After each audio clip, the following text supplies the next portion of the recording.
Hello, good evening, and a very warm welcome to today's session. I think you like the formal setting today. So far, we've had sessions where we've been focusing too much on the content, but this time around, it's about the setting, it's about the dressing up, it's about the talk, and some very important aspects of personality, which in fact literally show off what you are, or your or show off your professional side. um, Today we have with us Mr. Hamid Said, Yes. and Mr. Hamid Said is ACC's official grooming partner, and this is not the first session he has Right, delivered, right. and I'm sure many members and future members have benefited from his talk. um, Today we're going to make a start, a slow start. We're still waiting for people to join in. We've got about 56, 58 participants. So waiting for more people to join in. But in the meanwhile, what I want to do is officially tell you about Mr. Hamid Said. And I think it was about 3 years back, or 3.5, 4 years Yes, back, yes, sir. and in comes a very tall, handsome, smart man into our office. Young man. Young, of course, yes. Yeah.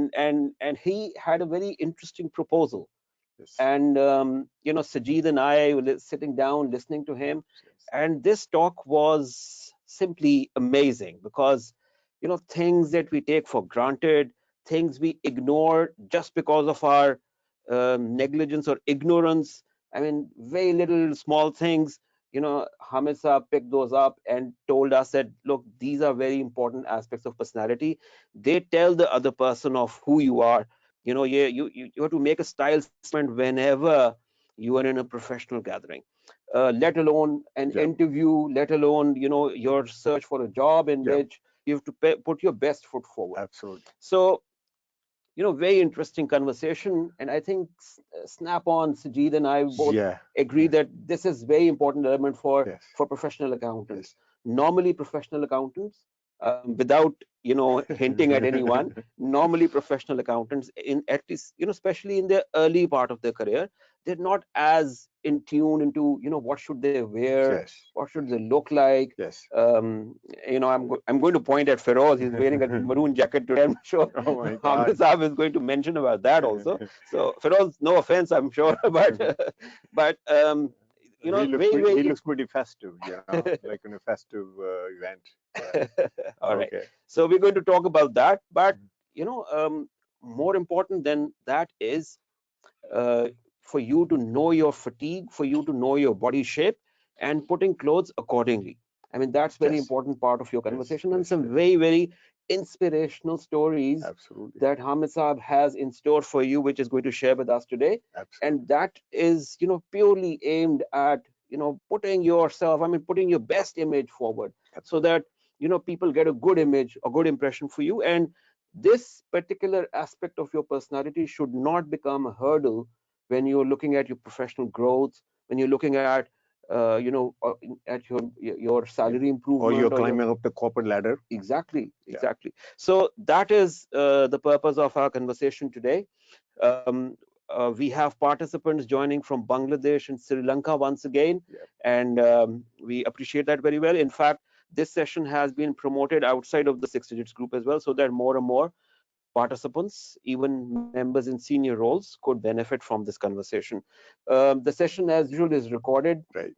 so quite a handsome number would attend it live, but at the same time, a lot of people will ask for recordings, and we will share the link with them. In fact, last time I think we shared the link Yeah. with you as Yeah. well for your Yeah. Exactly. yeah. So all right. So let me very formally now introduce Mr. Hamid Said.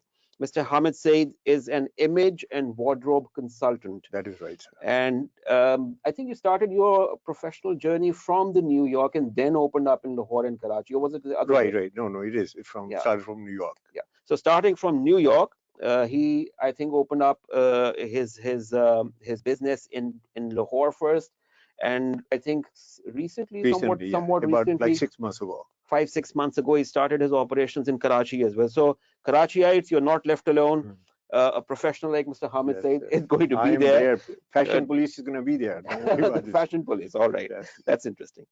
All right. So Mr. Hamid Said helps professionals dress for business and personal success. Very important words. And as a certified wardrobe consultant from the Fashion Institute of Technology, New York, Mr. Hamid Said has personally helped hundreds of men and women from around the globe to navigate their style and grooming challenges. Over the past 2 decades, he has advised and dressed top executives of Fortune 500 companies, public officials, including Governor of the New Yeah. York. Yes, Wow. sir. And I professionals. have a short story to tell them about, how I got to meet him and then Really? what transpired there. Okay, interesting, Okay. interesting. And professionals from all backgrounds. You can visit his website page, which is www.hamidsaid.com, and he's also available on Facebook and LinkedIn. Yes, sir. And the profile links have been shared to most of you through the WhatsApp group and through my email that I've circulated. So, with that interesting introduction, let's make our beginning. So, Yes, Hamid sir. Saab, over to you. I will be Okay, quiet chiming now. in and everything. Yeah, Okay, thank you very much. and but we'll have the presentation up Yeah. on the screen for now. First of all, thank you very much for inviting me once again. And I feel like I've done a number of presentations. I feel like I'm part of the family here. So thank you very much. And also, I welcome all the participants who have joined us, especially from Sri Lanka and Bangladesh. I mean, we welcome you. It's going to be a very interesting session. As you said, we're going to be talking about not accounting. We're not going to be talking about any regulations or whatever that you learn, technical skill set, all that. I assume that you already have it, right, sir? Mhm. And you are equipped with that. And so what we're going to be talking about is how you should look and how you should dress and why it matters, and more importantly, you were alluding to the fact of nonverbal communication. When you see somebody, when you meet somebody, before you utter a single word out of your mouth, you have made a lot of statements about yourself. And what those statements are, we're going to be digging through that as we go along. I want to start my presentation with a very interesting story. Actually, two stories I have, and both of them are relevant to you. The first story I will talk about is that there was a CEO of a company. Why I started with CEO of a company is this, that many of you may or do inspire to become CEO of the company one day. So I think your path from CFO to CEO or going into that C-suite is probably your biggest motivation. So let me take you all the way to the top. The ones who are already there, who are listening to me, I think they will relate to that as well. And the ones who are on their path climbing up the corporate ladder, they will also certainly relate with this story. So the story goes like this, that there is a CEO of a company. He was my client, and he was he was the CEO of a big public company. We all know what public company is. When I talk to other groups, I tell them what public company is. They have their IPOs, and then they go and their stock is being sold on stock exchange and all that. So when I met him, he was a very, very decently dressed man, very elegantly, I would say. So I would not claim that I taught him how to dress. But I saw a couple of things, and I mentioned to him, in a very discreet way. And he said, "Oh my God," he says, you pay so much attention to detail. And by the way, that's your business, paying attention to detail. I mean, if you don't guys pay attention to detail, I don't know who does. I mean, if the numbers are not Yeah, right, forget accountants, about this. exactly. Yeah. So anyway, so he said to me that I should manage his wardrobe portfolio. I call it portfolio because you deal with financial portfolio, and I deal with wardrobe portfolio. We'll talk a lot more about that, how to build that. So anyway, so we had a good relationship, and one day he called me. He said, "I'm retiring."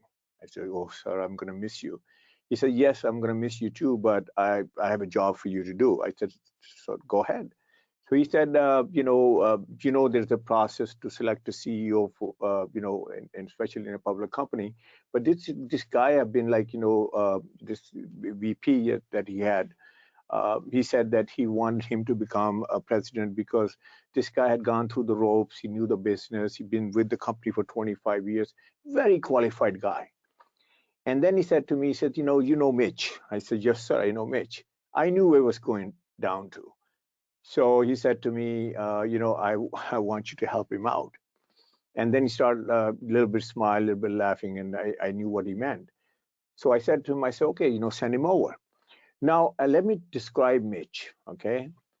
Obviously, I knew Mitch because I was dealing with the company, and I'd seen him a number of times.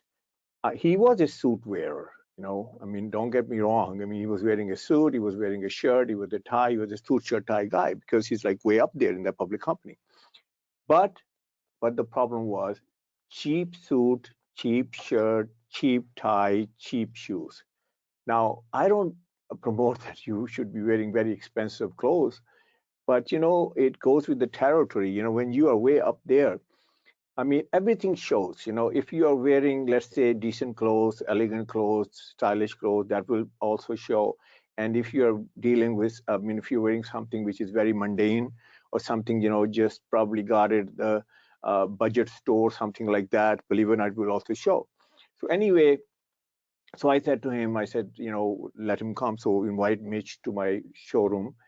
And I always do my homework. I'm sure you do your homework also when you have to present income statements, when you have to present balance sheets. I mean, it's not that you start doing it that time, so you've done your homework. So I had done my homework. In my showroom, I had put all the fabric swatches of suits that I thought that the CEO of a company would probably want or probably need.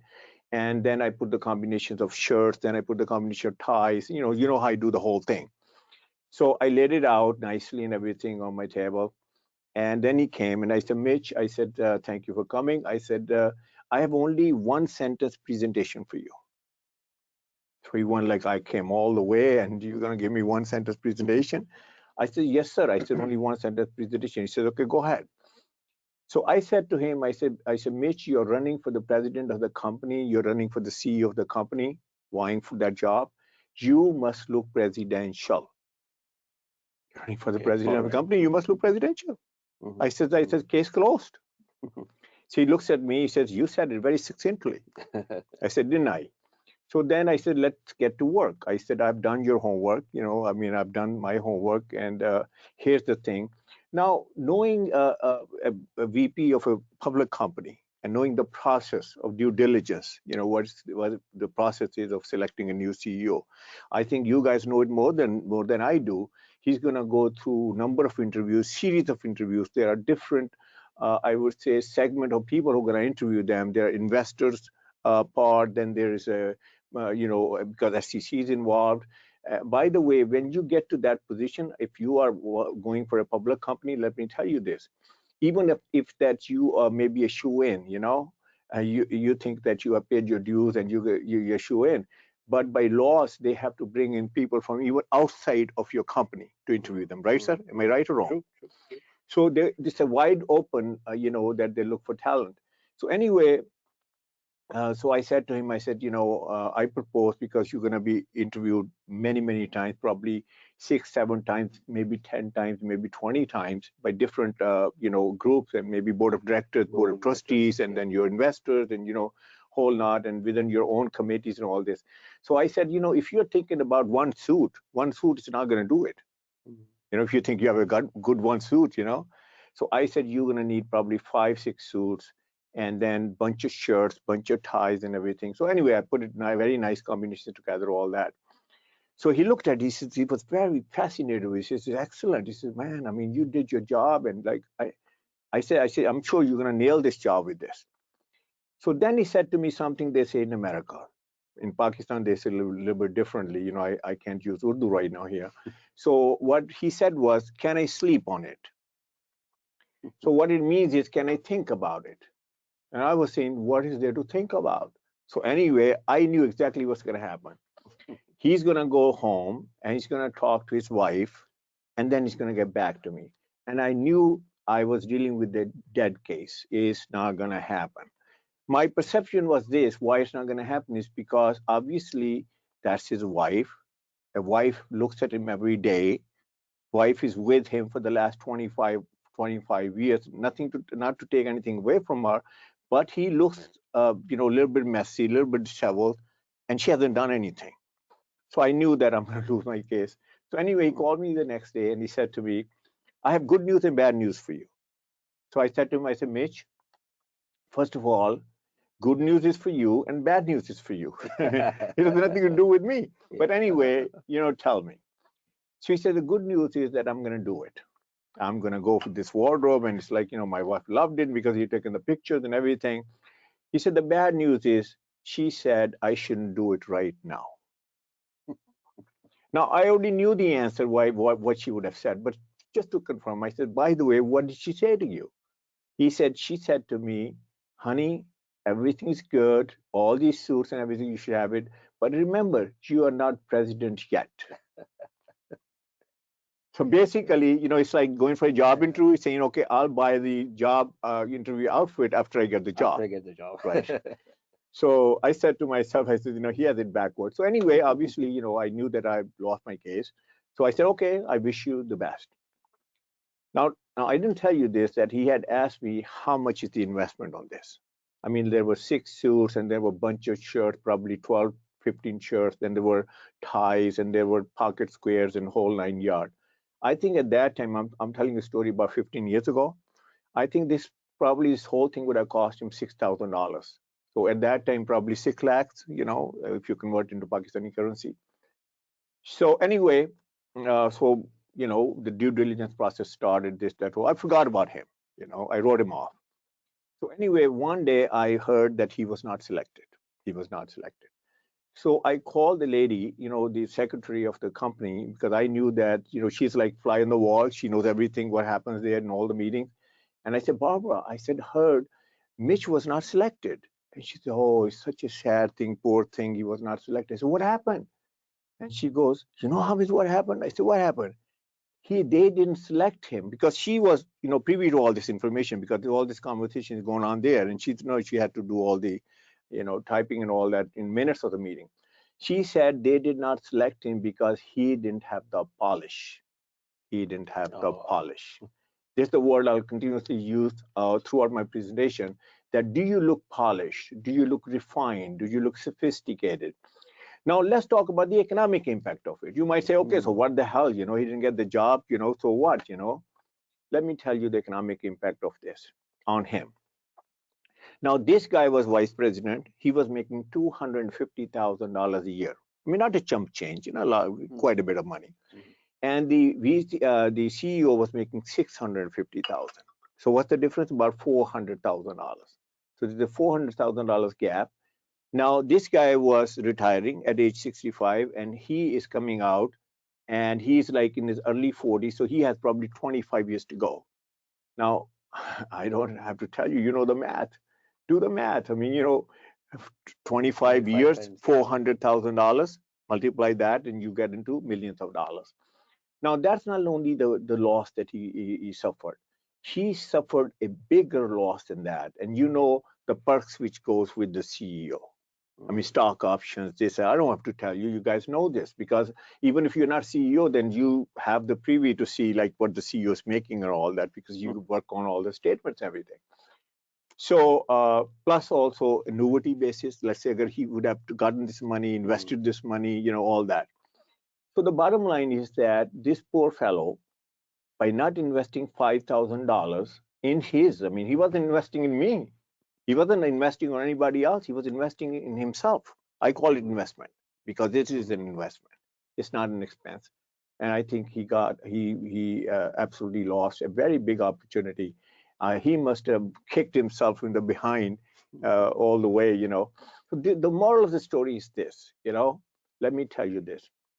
And sir, I want to tell you, probably, I don't know whether I shared with this issue last time or not. Anybody who is aspiring to be in the C-suite, I want to tell you their thinking.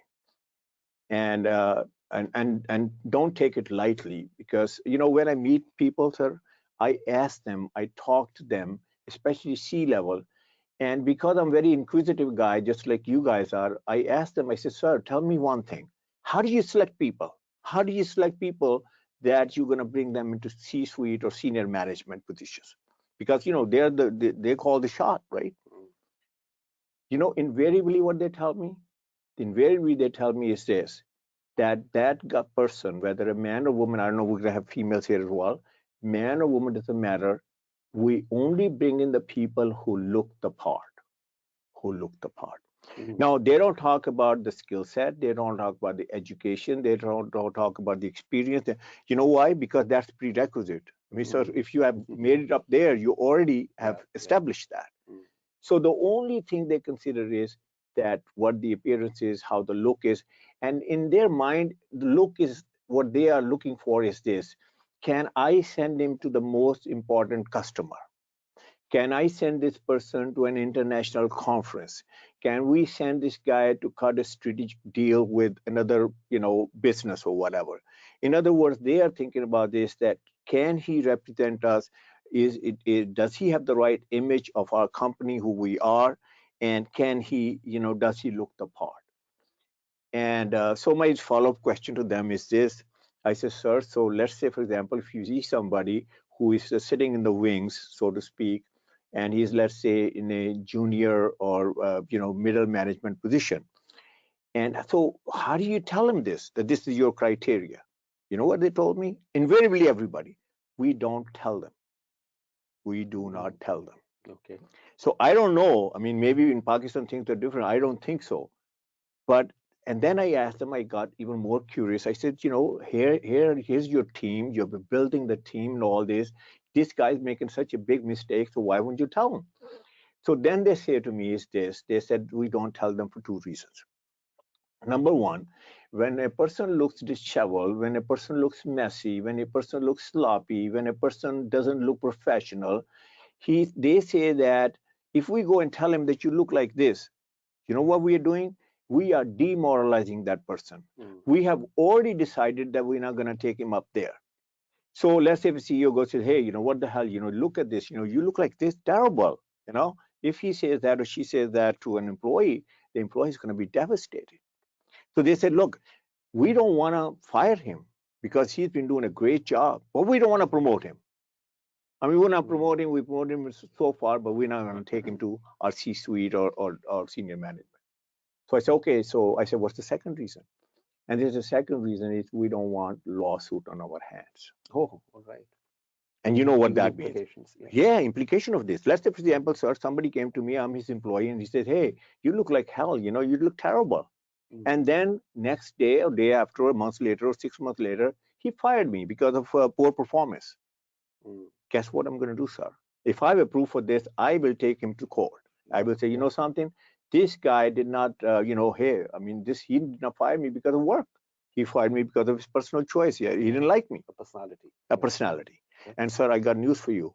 Regardless of Bangladesh, Sri Lanka, Pakistan, United States, or what other country, they will win the case. Mm. So these are my friends. If you think like dressing doesn't mean anything, or you Mm. think like, hey, I'm very good in my skill set, I tell you something, you should think again. So this was my opening statement, that I thought that we can break the grounds and, so to speak, break the ice. Yeah. And hopefully I connected with you. Now, how to look polished and how to look refined so that it does not happen to me. I will share a couple other things, stories, and then we'll get into right into presentation, and maybe some other people have joined us by then. Is that I see a lot of CFOs, even that was made it to that position, because I think our program's name is 6 digits, and we are talking about this, that what your potential is and what you're making, right? Am I right, sir? If I True. remember it True. correctly. True. That's right. And then we are trying to figure out the gaps. And Mm. the technical gaps, I'm sure ACC is covering that with all the wonderful courses that you're giving them, wherever the technical deficiencies are. Mm-hmm. But the reason I've been brought in is that there's a big reason also that you may not be being selected there, maybe not making that kind of money, is that, that you don't look the part. We just went through a very, very involved, conversation here. I would say an example where we proved it that this guy didn't make it to the top position because he didn't look the part. So here's how the conversation goes here in Pakistan. People come to me, and so I ask them, because obviously I cannot help them unless like I know about them. So I said, sir, I said, tell me who you are, tell me your background, tell me your title. So in many cases they say I'm a CFO. Mhm. So for it, we all know what CFO is. You have to work very hard to get to a CFO. I mean, you could become a CFO of a very small company, coming out of the gates, but we're talking about some big Big companies. company. It Yeah. takes a whole process there. So I said, okay, sir, how can I help you? So I said, okay, so what's your vision? Where you going in next 2 years, 5 years? Because this is my $1 billion question. It's not where you are today, but where you're going with this. How could I help somebody if I don't know their vision of where they're going? So they tell me, because they already C-suite, and they're already in C-level. What they tell me is that I am looking for a bigger canvas. I'm looking for a bigger, company. I'm looking for a multinational company. So whatever their dream is. So I said, okay, so are you interviewing? He said, yes, sir, I'm interviewing. So I said, what happened? How come you haven't been hired? And I already looking at the guy. I really looking at, like, his whole ensemble, what he's wearing and outfit and everything.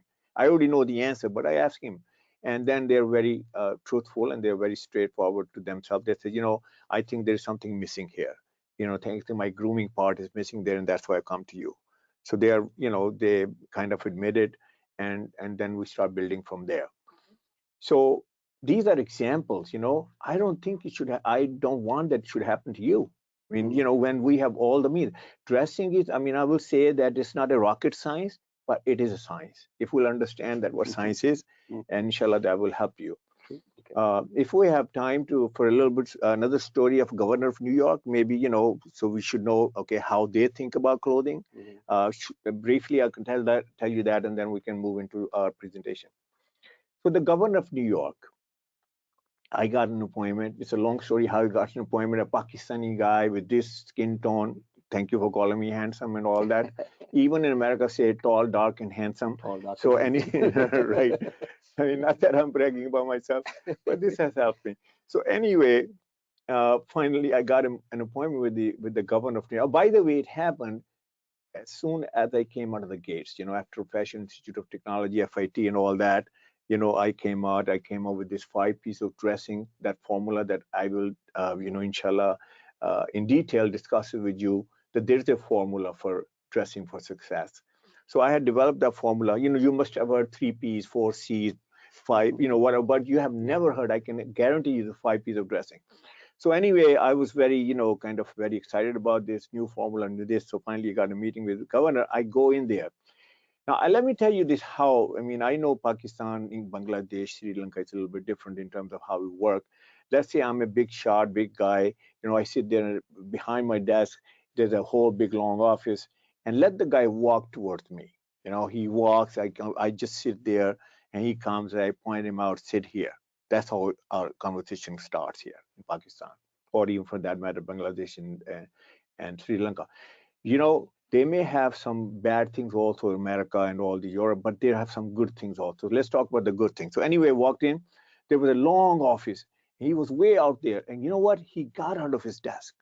Mhm. Governor got out of his desk, sir. Mhm. Mhm. And he met me halfway. He welcomed me, shook my hand, and he said, oh, you are the dressing guy. That's how All he right. first Okay. sentence. You're the All right. dressing guy. Because that's how I got the appointment. They know the agenda. I said, yes, sir. So he goes, oh, so I've been wearing suits all my life. Suit, shirt, tie. I'm not that guy. So what is so different you can tell me? What is so unique you can tell me? What is so special you can tell me?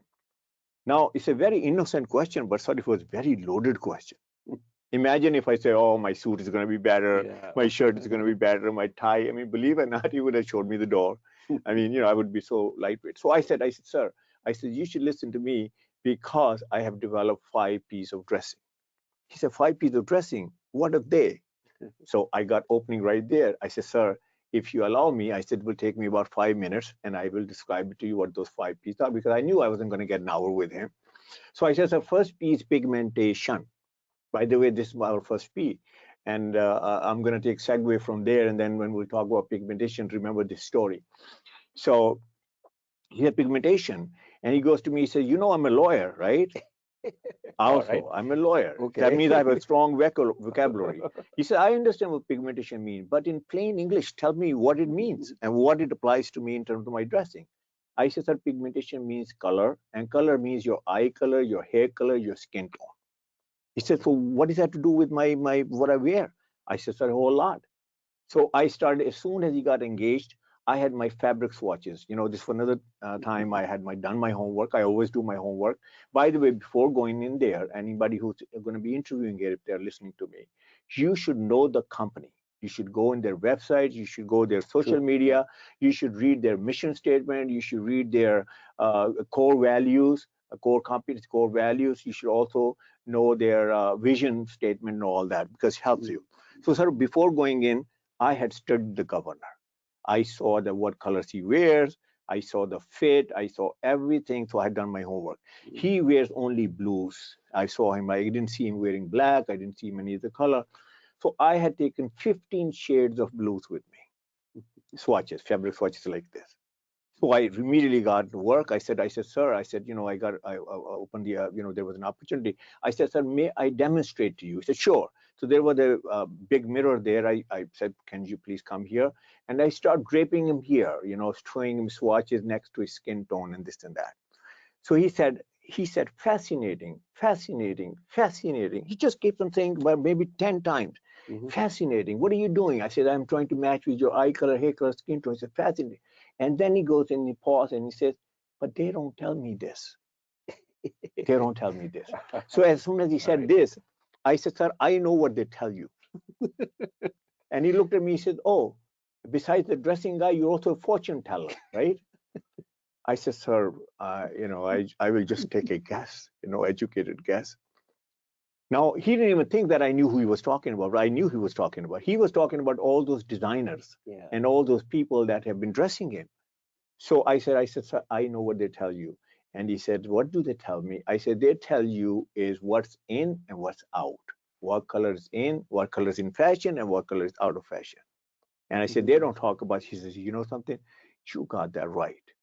So anyway, we drape, and finally we had down to like two swatches, and then it was like a toss up, like both of them looked really really nice on him. So then I said to him, I said, which one do you pick? I said, no sir. I said, you're the wearer. I said, you tell me. Like I said, both of them are good. It's your choice. So he said, okay, how about this one? So I said, okay, fine. So that was the swatch that he selected. Now I asked him this question, sir. I said, okay, I know I've helped you with this process, but sir, tell me, why did you like this swatch on you? Why did you like this fabric on you? Why did you like this shade on you? You know what he said to me? He said to me, in this shade, my skin glows. Oh, right. Now he's a governor, he's a politician. Mm. And by the way, that's the technical reason what he gave me. When I'll describe it to you that how the color should look on you, if color, any color which is closer to your face, your skin should glow and your eyes become more robust. Eye become more, energetic right now, like you are, because you're wearing that navy blue, which is your right color, and then you're wearing white shirt, which is your right color. So your eyes are popping up. Your eyes are not like, we have that, gaze in our eyes, like, someplace else. So you have that. I'm giving you a compliment as well. Thank you. Thank you. By the way, here's a model sitting here. Here. So Here. thanks. So anyway, so he said, yeah, he said, this is my eyes closed and my uh, skin glows and all that. So I said, sir, that's it. That is the right reason. So he said, okay, what's the next step? Then he said, this is going to invite me, later on, and maybe I can make an outfit for him. And I said, sir, why next time? Because in my thought process, he's probably not going to give me a point for another year. So he said, how are you going to take my measurement? I said, I have my tailor sitting outside. So he said, you mean you brought your tailor? I said, yes, sir. He said, how do you know I was going to buy from you? I said, sir, I have no idea. I just took a wild guess. Maybe you will. And you're a busy guy, maybe you're not. By the Prepared. way, anybody who's here to close a sale, remember this. You gotta be prepared. True. You got Yep. to be Yep. prepared. Yep. You go any place, you make your presentation. If you're going for a job interview, you better be prepared. If you go and you have to make financial statement, I remember there was one time I worked with a Deloitte guy in my own business, Mhm. and there was a whole big thing, strategic alliance, this and that. I was doing a big thing. It didn't work out in the end. But he said to me, I convinced him. I convinced Deloitte to take me as a client. Can you believe that? A little guy, me. Hmm. And they take only a big client. Of course, yes. He was one of my clients. He was an MD there. He was managing director, and he loved what I did. And he was fascinated with my stuff and everything. And he said, Hamid, I wish I could help you. I said, you can help me. So anyway, we found a strategic partner that might be good for us. And then he said to me, he says, Hamid, I will help you in a way, but you have to prepare all the numbers. And then he looks at me and says, you better be right on those numbers because my name is online. So anyway, coming back to that story, so I took his measurement, everything. We made a suit for him. And guess where I made the suit for him? I didn't go to a local tailor there. I mean, this guy's governor of New York is probably going to. I made a suit where President of the United States, all of them, they get their suits made. Hmm. So that means also I've done my homework, sir. Okay. Okay, it's all about doing the homework. Looking good is also part of doing homework. You meeting somebody tomorrow. You're meeting somebody. You have a strategic business meeting, or what you have important meeting, or maybe you are meeting your C-level guys, or maybe you're meeting your subordinates. Maybe you are meeting with the vendor for whatever that matter. If you don't look right, if you don't look proper, let me tell you this: it's not going to give you that edge. I can promise you this. Rather, it's going to work against you. So anyway, I took his measurement. I sent him a suit and all that, and his secretary called. He said the governor loves it. So that was my major breakthrough Wow. in the United Okay. States of Okay. America. Coming out of Pakistan, probably at that time my accent was a little more heavier, towards Pakistani Indian accent. But thank God that. So if you think dressing does not matter, please think it again. Mm. And so this is the opening, and now I think Yep. we have enough participants. If Yeah, we yeah, we have, I think about 150 already, Wow. and the number's still growing. Um, Very interestingly, I was looking at your, so I've done my preparation again. So I looked through your Facebook page, and I noticed you've done a session for lawyers, Yes, sir. and lawyers wear a uniform. I mean, Right. they don't have a choice of colors. Right. They have to have a black coat and a black tie and a Yes. white shirt and Yes, a sir. Yes, sir. either a black trouser or a white trouser, summers or winters. Yeah. My father was a lawyer, so I Right. know. Right. So So there are how do I talk to them? no, that's Yeah. one thing, but then even if you have a fixed you know palette of colors, Yeah. you still have to, I mean, wear them properly, because a lot of things, even in those standard colors, they show how you're carrying I yourself. can I can tell you 10 things which could be go wrong with And, them. By the way, not only I talk to lawyers, I talk to their who are the big bosses. I get the opportunity to talk to judges. I okay. do a presentation for. I'm honored to do this. Judicial Academy, all the judges there, so they bring me in. And so the conversation goes like this. I mean, obviously these are judges. I'm Hamid Saeed. I mean, who the hell is Hamid Saeed? I mean, these are judges. I mean, judges tell us what to do. We can't go there tell them what to do. So my conversation starts like this. I said, sir, I said, I smile and this and that whole bit, little intro, whatever. I said, sir, I have a question for you. And they go, okay, go ahead. I said, do you think a judge should look like a judge? Okay. I mean, obviously, it's like a very mundane question. I mean, So they all look and they kind of nod and say, yeah, they think like, okay, what is this big thing this guy's talking about? But my follow-up question is this. I say, sir, do you think a judge should look judge like a judge only in courtroom or also wherever he goes, Hmm. Okay. socially, wherever? Yeah. So, I mean, I'm putting now pressure on them. So anyway, talking about lawyers, I mean, I know many of maybe some of you are lawyers, or maybe your End up becoming family one. or your Yeah. whatever. I say about 4 or 5 things about lawyers black suit. So first thing I say is, okay, what style is this? Your body is here and your suit is here. Is it the right size for you? I Mm. mean, you will see many of them wearing oversized coats, and you see them wearing very, some of them very baggy pants. You see them. So first thing is which you look at them, and now these are the people that who call them like state of the art lawyers. I mean, we know all the laws and we know this and we know that and we are on the top Mm. of the game. But if you look at them, they look like they are from dinosaur age. Some of them, many of them. So the thing is how you're gonna make the connection. There's a picture of words, and if they don't match together, then forget about this. Game is over. And then you must have noticed it, sir. There's a lot of dust there because the black Yeah. it attracts a lot of dust and a lot of lint. We call it lint. Lint, yeah. So can you imagine you go into a very, very important, like, you are given a presentation. It's all like, like stars over here. I mean, it's like, Stars on your yeah, shoulder. exactly. I mean, obviously, what kind of statement are you making? So that's another thing, which I give them solution for it, by the way, for everything.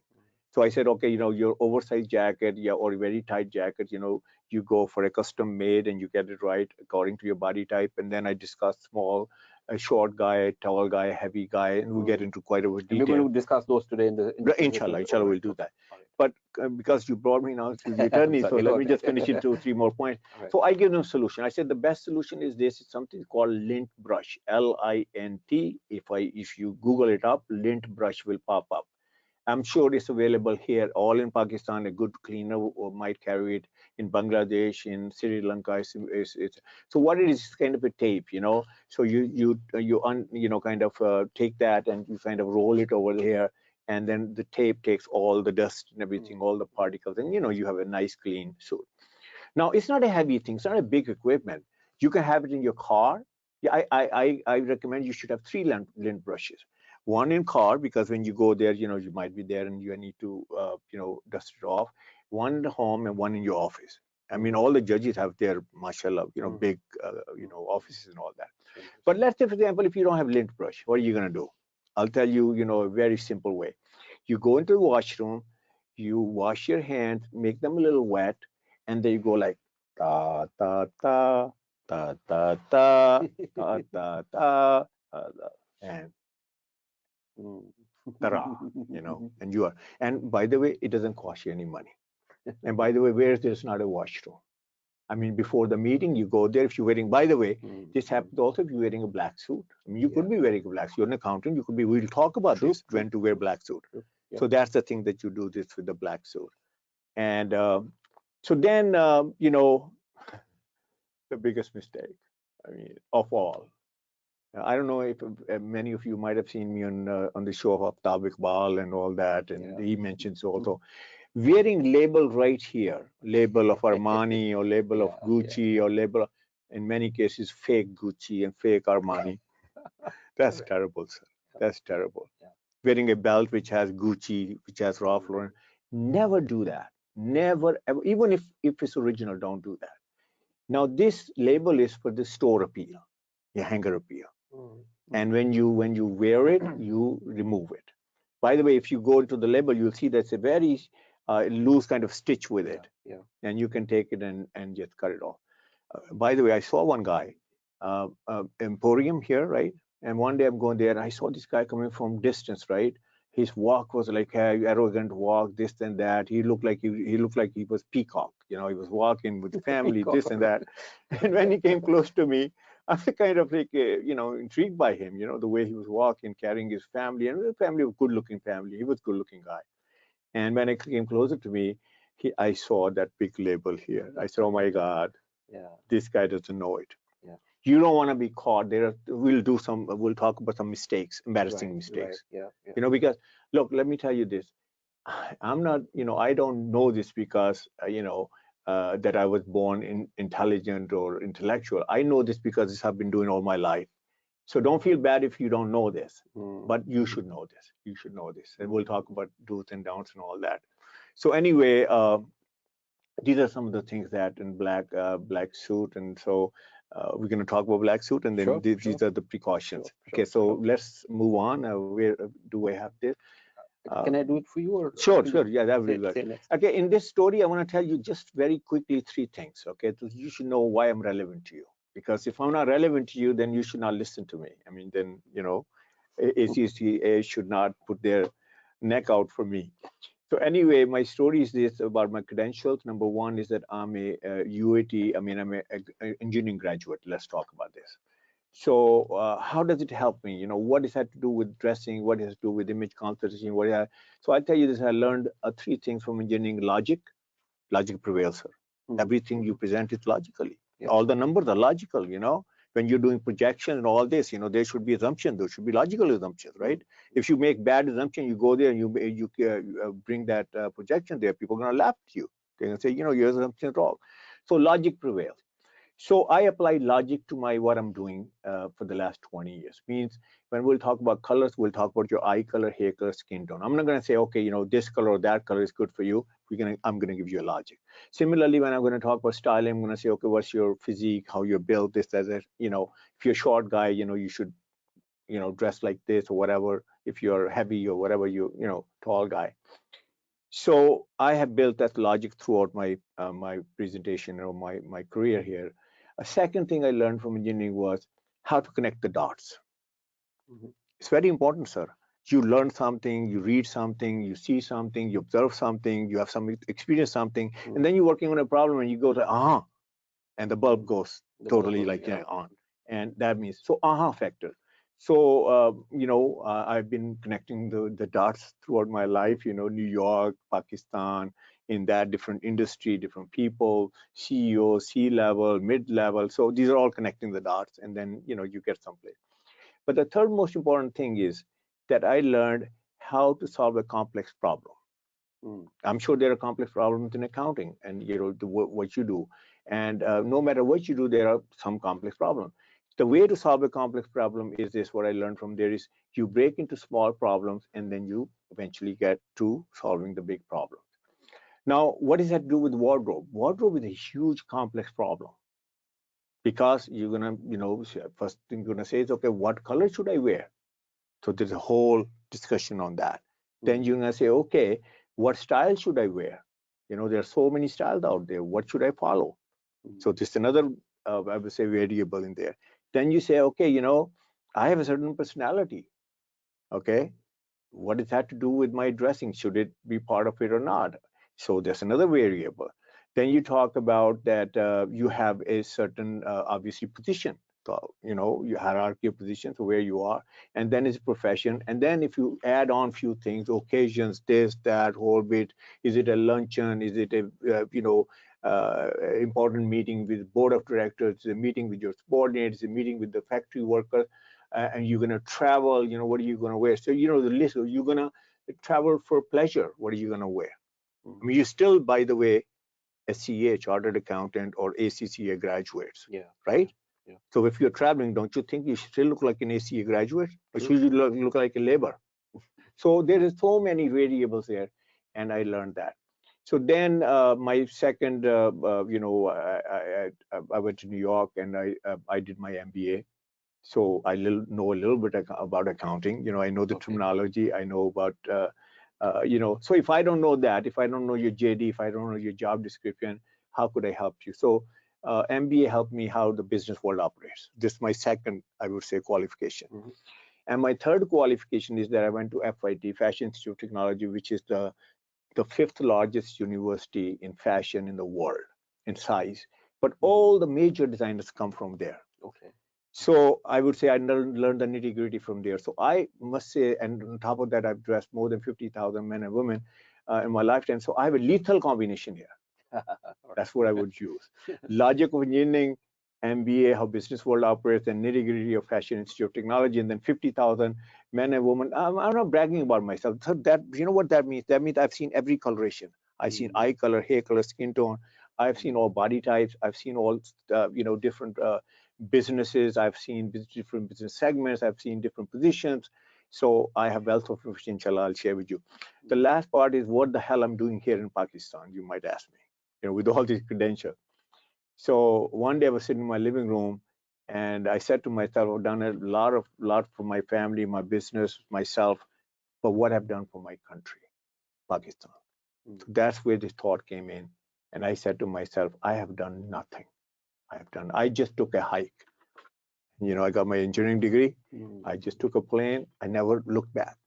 So I started feeling bad. And I said, no, this is the time I should go back there and do something. And in that, my biggest motivation is this. I am not here to dress up an affluent guy, although I don't mind dressing him up because I have dressed the affluent guys in America. Mm. I mean, these are people with dollars, over here, somebody's with rupees probably, right? But my biggest motivation that I've come to Pakistan because I want to help the little guy there.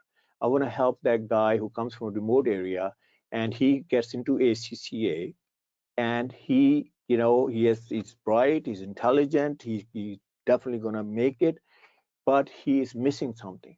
and what he's missing is the grooming part. He probably didn't get the grooming. It's not his fault, by the way. He was not exposed to it. So if I can help him, if I can make a level playing field for him, sir, I think that would be a great contribution. So that's what. Yeah. So anyway, let's move on to our. Uh, Look, this is a probably 8 hour long session, so I'm gonna squeeze it into like hour and a half. So we're gonna go pretty quickly here. There's some of the learning outcomes you should know, so that you should know like what I'm gonna be talking about. So one of the concepts is clothing is a marketing tool. You might think clothing is a utility item. I gotta cover my body. True. Obviously, we're not gonna walk naked out there. Thank God, we're not walking naked out there. Like Mark Twain said, the naked man has no influence on the society. So we're gonna wear clothes. But clothing is a marketing tool. And so then how we gonna next, if you can keep on going. First impression to last impression, that's what it's all about. What impressions are we making? And then how do we communicate through clothing non-verbally? This is a by the way, very big segment of our presentation. So next outcome is, concept number 2 is importance of colors. We just talked about this. We're going to get deeper into that. Concept number 3, and what colors are best for my skin tone, Sorry. I don't care what looks good on a white guy. I will care like, what looks good on me. So you might say, talk to me about that. So the next is the importance of fit. Now, this is a very interesting topic. I'm going to bring in a world, I would say, renowned non-verbal communication expert in this when we get to this part. Why fit is important. And we all know what fit is, how clothes fit us, right? But the importance of fit, what does it say? And so you might ask, like, what fit is good for my body type? And we're going to discuss that. Next one. That's concept number 4. Yep. Importance of style. Okay, hey, I'm not a fashiony and trendy guy. I'm an accountant. I'm a just financial expert. What is that to do with? What is fashion and trend has to do with me? So we're going to talk about that. Importance of style, and more importantly, what style looks good on your physique. We're going to be talking about that. And then is importance of personality. Again, we touched a little bit about that. Hey, I'm a flamboyant guy. I want to be in the limelight. I want to be in the center stage. How should I dress? And on the other hand, oh no, don't. I'm in the, I'm going to be in the back. There are a lot of guys like that. Say, you go in the front. So if you have that kind of personality, then what kind of dressing is good for you? So we're going to talk about your personality and your this.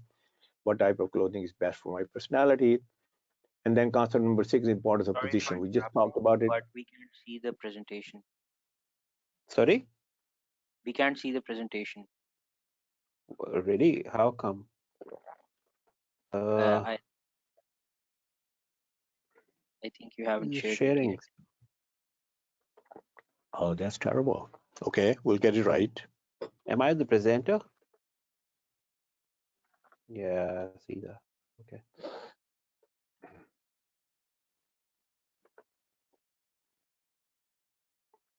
Yes, now? Let's first share it. Okay, can you see it now? Now we can see it. Okay, great. Okay. Sorry, anyway, but you heard me. Yeah. So concept number 6, the importance of position. We'll talk about the hierarchy. I mean, you belong somewhere, either you're starting out, or you are like into, a lower middle management, and then you get into middle management, whatever your position is, what it has to do with your dressing. Sad part, okay, I might say one sentence about this. Sad part about here in Pakistan, Bangladesh, and in Sri Lanka, and all over the world, I would say, is this: that your CVs it gets upgraded because you get promotion, right? There are some natural promotion that you keep on getting, but unfortunately, your wardrobe does not get upgraded. It stays the same, and that's the sad part, and that really hurts you in the end. So anyway, we'll talk about the importance of position. If you're a CFO, how should you dress? If you're coming out of the gates, how you should dress? If you're the middle, if you're looking out and climbing up the corporate ladder, how you should dress. Okay. And then concept number 7 is importance of profession. Obviously, we did talk about the lawyers a little bit, but we're going to talk about accountants. By the way, I forgot to mention that I have a lot of experience with the Big Four. I was a main guy for Deloitte, KPMG, Pricewaterhouse, Ernst & Young. By the way, I think you know this already. They do global hiring. And they do 300, 400 people one shot. and they have orientation meeting, and they bring in a lot of experts there. So I was their dressing etiquette guy. So they'll bring me in, and I will talk to them. So I know your industry inside out. So please bear that in mind when you hear this stuff, and and I'll try to make it relevant to you, all of it. So how to combine shirts, ties, and suits? A very big question people always ask me. You could have the most expensive suit, you could have it tailored, you could have paid the ton of money there, but if you have the wrong combination, let me tell you this, you have killed your personality. Let's say, for example, you wear a wrong tie. You wear a tie which you should not be wearing. We'll talk about power ties here, sir, today. So that's a very big question. Everybody wants to know the answer to it. And I think females should also stay put, because there's a lot of discussion about their clothing, what's appropriate for professionals, what's appropriate for. I mean, party wear is definitely a no for for work, isn't it? No, but female, I will say, for the female, I may say a couple of words. Okay, let me tell you this. Why? First of all, you should know how men should dress. Okay. First of all, you have men in your life right now. Your dad, your husband, your brother, your cousin, and guess what? All over, by the way, in the world. This is not only in Pakistan. As soon as we dress, guess who do we go to? How do I look? We go to the female in the house, and she says, "How do I look?" So let's say if it's my wife, she's gonna say, "Honey, you look great." And I might look terrible, but the honey, because she's gonna ask me the same thing. So, if she kills me, I'm gonna kill her. Diplomacy. Right, exactly. So there's a payback time. But seriously speaking, we come to you, all the ladies who are listening to me and female participants. So that means that if you don't know what the right color is, for example, let's talk about ties. If you don't know what should be the length of tie. So let's say that your husband comes, or your brother comes, or your dad comes, says, "How do I look?" And the tie is too long, but you don't know. You don't know the proper length. You could say, "Yeah, you look great." And the guy's going to go out there and he's going to make a fool out of himself. So you should know it. And then the final motivation I will tell you is this, that the ones who are not married, the ones who are married, one day your son is going to be 25 years old. And then, his D-Day is going to come. He's going to go for a job interview. He comes ready and he says, "Mama, how do I look?" And let's say, for example, you don't know how he should look and he's making some terrible mistakes. You will not be able to correct them. So for that purpose, I think you should pay attention to and then you may have subordinates, you have people like you can help them out and everything. But we're gonna have a lot of stuff for you also. Exactly. So in your case, like, it's not gonna be shirt and tie and suit. It's gonna be probably scarf. It's gonna be probably dupatta. It's gonna be hijab. Whatever that that you wear, and the combination of this is gonna be like, oh, how we're gonna put together with your main ensemble and all that. And considering we have audience from Sri Lanka as well. We may be talking about trousers and shirts. And same thing. Exactly. But let's say, excluding ties, then you have scarf. All right. Okay. Yeah. Because one thing is, which I always say that for all female participants, I would say that never show your skin. Never show your skin. Yeah. If you will show skin, even for men, I tell you something, you're killing your career. True. And the only two places you should show skin is face and hands.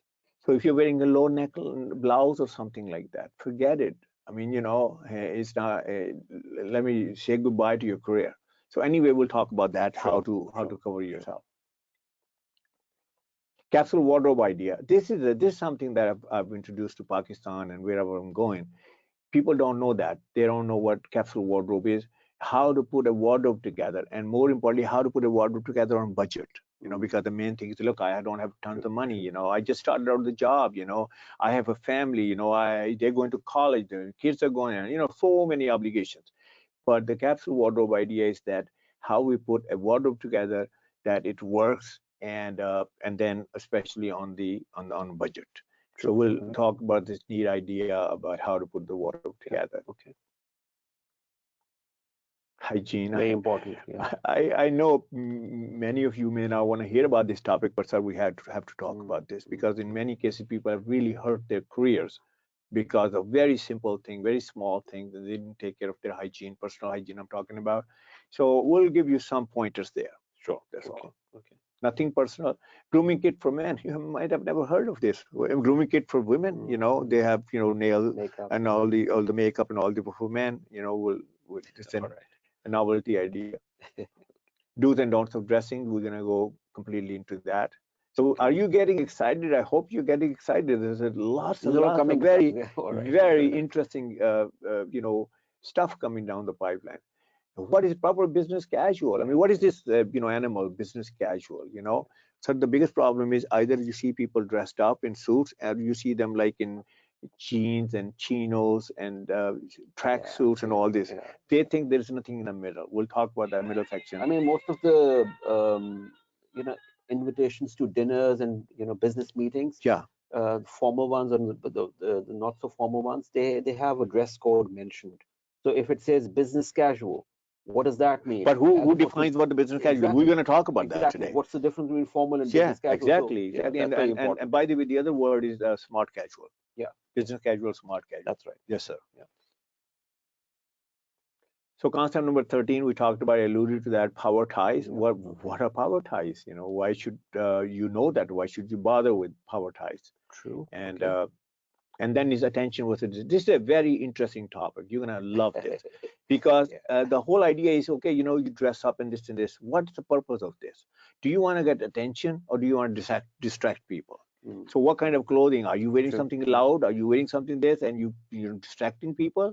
Or are you getting the right attention that, hey, you look, this guy looks great. So let's talk to him about business. So attention was the distraction there. Brand versus commodity. This is something, sir, this is really hitting the nerve here in Pakistan. I'm the first guy again talking about this. And we talk a little bit right now because I don't think we're going to talk much later about this. I always ask this question wherever I go. I said to the crowd, whatever participants and whoever, I said, what do you think you are as a person? Do you think you're a brand or you're a commodity? Now, you're the right people because you understand what commodity means. Commodity means something cheap, right? In every, whatever product line, if it's a commodity, it sells cheap. We also understand the value of brand. So my question to them is always, and I'm going to ask you this, although I cannot see you, you can answer it on your own, and then you will see what the real answer is.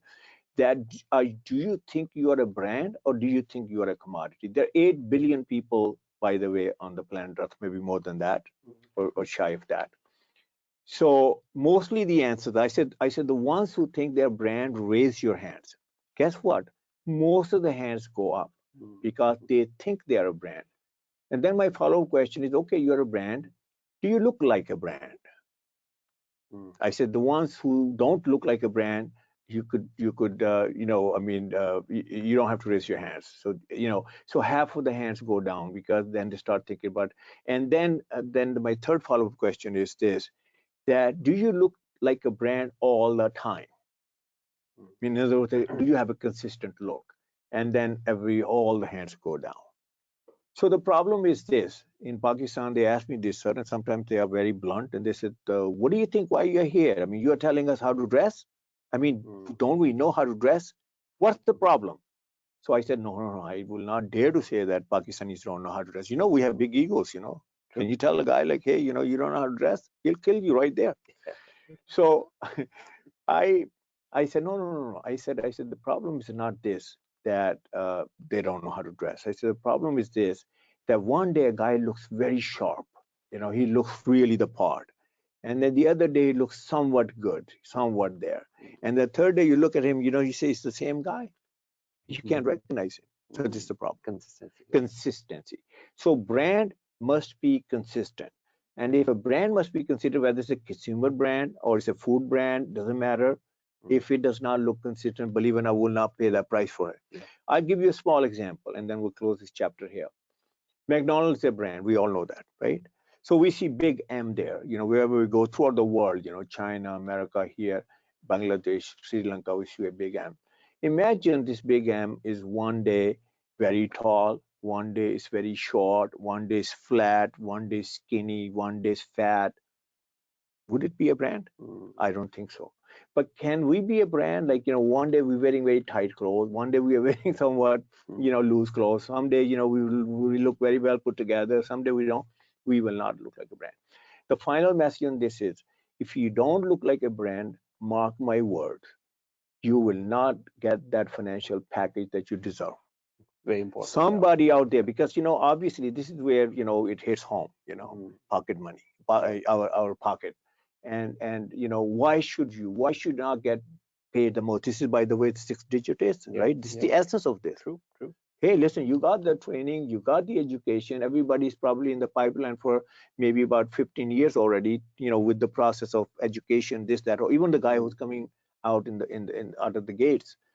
So why should you be compromising yourself? Why should not be, getting your maximum, whatever? I mean, I'm not saying that you should overprice yourself, but you should not underprice yourself. So if you will build yourself as a brand, I can assure you, you will command a better package. Okay. And then the hiring process also becomes easier. So let's go to the next. And in fact, I would say that a lot of participants may be getting questions in their minds. So at an appropriate time when you think we've delivered enough concepts, so we can take a small we can do that. Answer break as well, and then I think instead of question and answer, I think we will say this to them, that in addition to this, what else they want to learn. Yeah. Okay. I think that let's make it, because once it gets into question answer, then believe it or not, we're going to be doing only question answer. Yeah, exactly. We'll keep that towards the end. Exactly. Let me go through this concept, and then we'll take a break. Okay, tell us what else you want to learn. Sure. I think that probably will be more productive. Perfect. Okay, concept number 16, myths of dressing. They always say about training, if you don't unlearn what you have learned, then you cannot learn new stuff. So we'll be debunking some of the myths. And by the way, the first myth, okay, ideal wardrobe concept. Okay, by the way, we'll talk about that. Definitely, that's what we're here for. Okay, next. Myths about dressing. I think the first myth is going to be very interesting. Let's talk about that. Okay, here we go.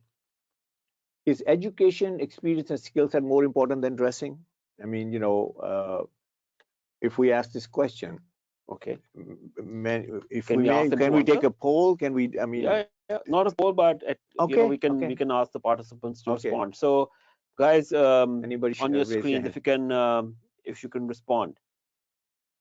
Zahra Azam is saying equally important. Equally important. Okay. I hear that. Others? Anybody else? Yeah, I think people are typing, so just give them a few seconds. Sajjad Sheikh is saying all are equally important, both important, but the first impression is dressing, Zara. Okay. Yeah, all right. Okay, very right there. Both are important, both are equally important because it's a package. Moeed Abdurrahman saying equally important. No, first impression matters more. Umar Ehsan. Okay. All right, that's a different answer. Adina Saher is saying, should be hand in hand with each other. All right, interesting. Any unique answers? Depends on the circumstances and situation. Okay. How about that? All right. Okay. A different perspective. Yeah. Okay. All right. Both this are is enough. important. This is enough. Let me tell you my take on this. I'm a dressing guy. It's very easy for me to say dressing is the most important thing. But let me tell you this, my take on this. Dressing is not the most important thing. The most important thing is your education, your skill set, your experience, your talent. Now, let me give you the reason why. The reason is this. Let's say, for example, somebody comes to me and this person looks very disheveled, looks messy, looks sloppy, and I, put him together. I made him look like $1,000,000 or whatever it is, and he's there to dress to impress, dress to kill. But as soon as he speaks, he has no skill set. He cannot make sense of what he's saying. Then I tell you something, it's not going to work for him. So I would say your education, your experience, your skill set comes first, which you have done that already. You're doing it right now at ACCA, and then comes to dressing. And dressing is equally important right after that. So that's my take on this. Excellent. So myth number 2. Okay. Here's the guy. Wherever I go, this guy follows me. This guy follows me. Yeah, I mean, literally, he's not following me. I mean, who the hell is Hamid Saeed, and Mark Zuckerberg is not going to follow him. But wherever I go, people ask me this. You talk about professional dressing. You talk about this etiquette of dressing. You mostly about like jackets and suits and more tailored clothing. But here's a very important guy. He's a big businessman. He's a very successful businessman. And more importantly, he comes from the same country where he spent so many years. And he wears only t-shirts and jeans. So what answer do you have? They asked me this. So I'm sure that it goes through your mind also, because a lot of people think that way, that, a lot of successful people. So let's talk about him. Before I show you a video on this, because I'm going to show you a video in support of what I'm going to say. But before that, let me tell you my version on this. Now, it's true that Mark Zuckerberg wears t-shirts, jeans, and that very simple wardrobe. And if you ask him, and people have asked me, why do you wear the same t-shirt and jean every day? His answer is, he says that, I wear this because in the morning I have no time to think. I have no time to think that, what should I wear? I want to get right to work and I don't want to waste time. And that's why I wear the same thing. Now, that makes sense, sir. Logically speaking, he's right.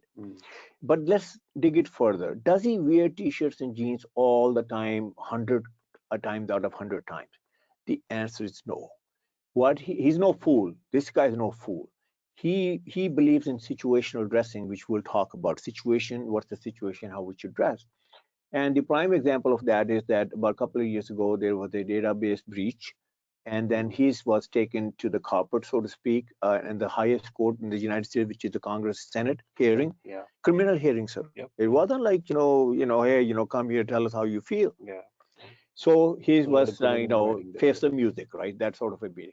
And he was brought in, and he was need to testify there. Guess what he was wearing on that day?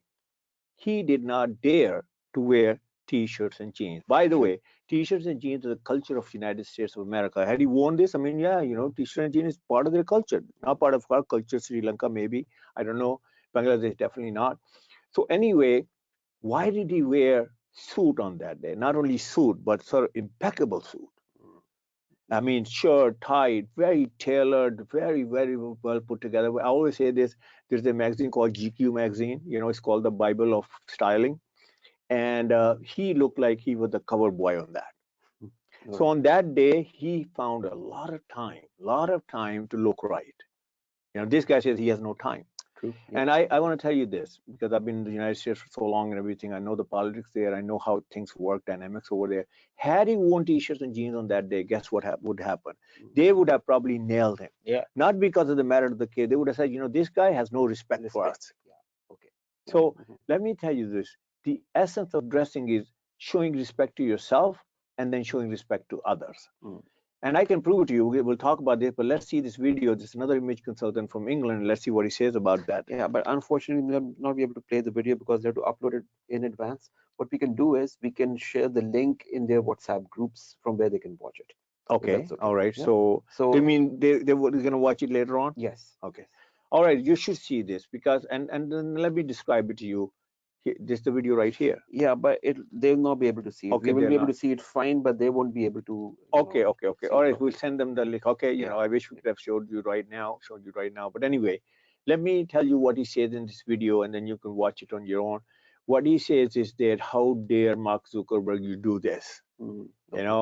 That you come and you are wearing suits and all this, and you care about senators and you care about congressmen. That's what he says. And he says, what about poor customers? What about poor shareholders?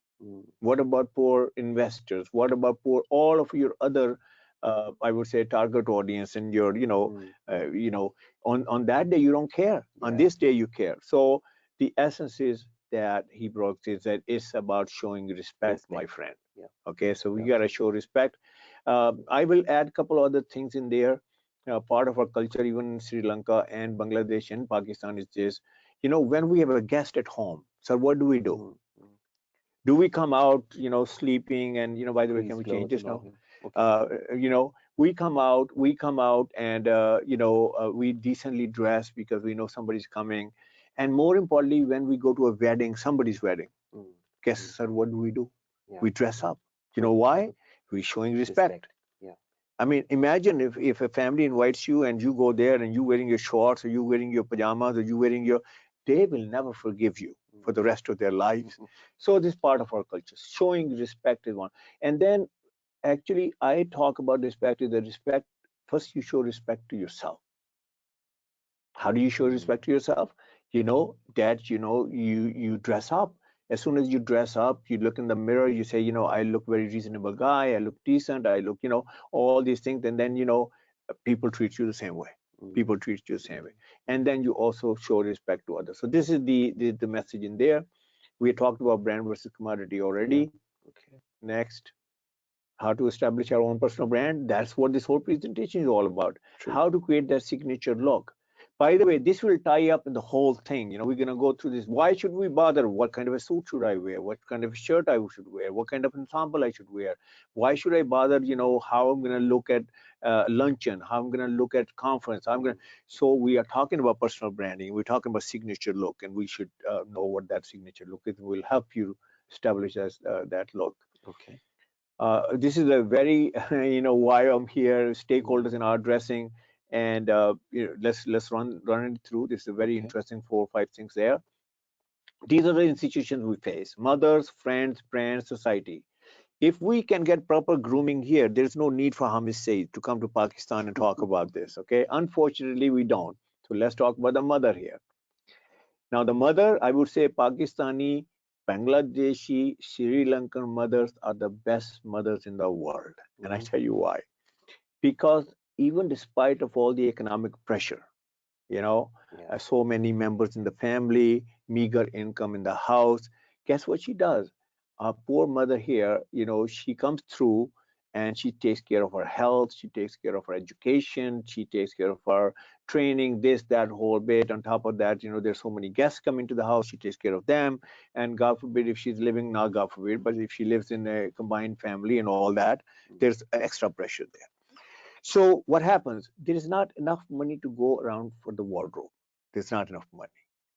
And if you remember, like, when we're growing up, I don't know if it happened to you, it happened to me, that, the mother, what she does is, for boys especially, she finds clothes which are 2 sizes larger than him. And she means well. She means well. And she puts us into those, like, large size clothes, large shirt, large pant, large this. And her logic is that we are growing. So, she doesn't want to buy it again. But guess how we look on those clothes? We look like buffoons. We look like really stupid. If we go back there and say, right, Lambi, like long pants and, long jacket and long this, everything long. But so anyway, in this institution, we don't learn. And then she doesn't have the training, orientation, all this, what color means, what style means, poor, mother. But she, despite of that, we salute her because we are today because of why she has trained us, everything. The next is, if we can go to the next, is our friends. So when we get out of that circle, we get into friend circle. Now we become who our friends are. If they are sloppy, messy, disheveled, so imagine, try to like look a little bit different. You go there nicely dressed and they're not, they'll kill you. They say, what's the occasion? What do you mean? What are you trying to do here? So we have tremendous pressure, and then we look like just our friends. Herd mentality, So then next institution is our brands. It's a new phenomenon for them in the last 15, 20 years. Now, this is the problem with the brands. Brands are convenient. I'm not putting them down. They're giving a good service and all this. But the guy who works there, salesman, let's talk about, or sales girl. So if we talk about their education, they don't have much education. That's why they're doing that job. So they're probably metric fail, maybe, intermediate fail or BA fail or MA fail. And when you go to the store, it doesn't matter what you touch. They say, oh, it's made for you. Yeah. Right? If you try, forget about it. They're going to say, hey, you look like $1 million. Yeah, they can sort of read your mind. Yeah, exactly. Exactly. And then they start showing that stuff, right? Exactly. So what does that to do with your profession? What does that to do with your, coloration? What does that to do with all the other things which you can talk about? So I would say you don't learn much from there either. And then last our segment is society. Now, I know Pakistan is very laid back, sir. I don't know about Bangladesh, but I can guess also a laid back society. Sri Lanka probably is the same way. So we have laid back, means like, okay, we say, yeah, it will happen. There was the, I'll do it tomorrow. This is, this is the kind of attitude we have there. So clothing, like, who cares? So that's why we don't have the grooming in our society, and that's why we're trying to do it here. Okay. Next is Mr. Manid, I need a lot of money to dress well. I hear it all the time, sir. Wherever I go, I don't need a lot of money. I need a lot of money to dress well. Something will walk you through this. You don't need a lot of money. You need some money, but you don't need a lot of money to dress well. Next. By the way, if you want to ask them this, if we can ask them the question, do you need a lot of money to dress well? All right, your opinions. So we're looking at the questions dialog box. Anas is saying only 40 minutes left. Yes, Anas, we are now very quickly moving on. But just a question. So, what is your opinion? Do you need a lot of money for your wardrobe or To dress well? to dress well? All right. Okay.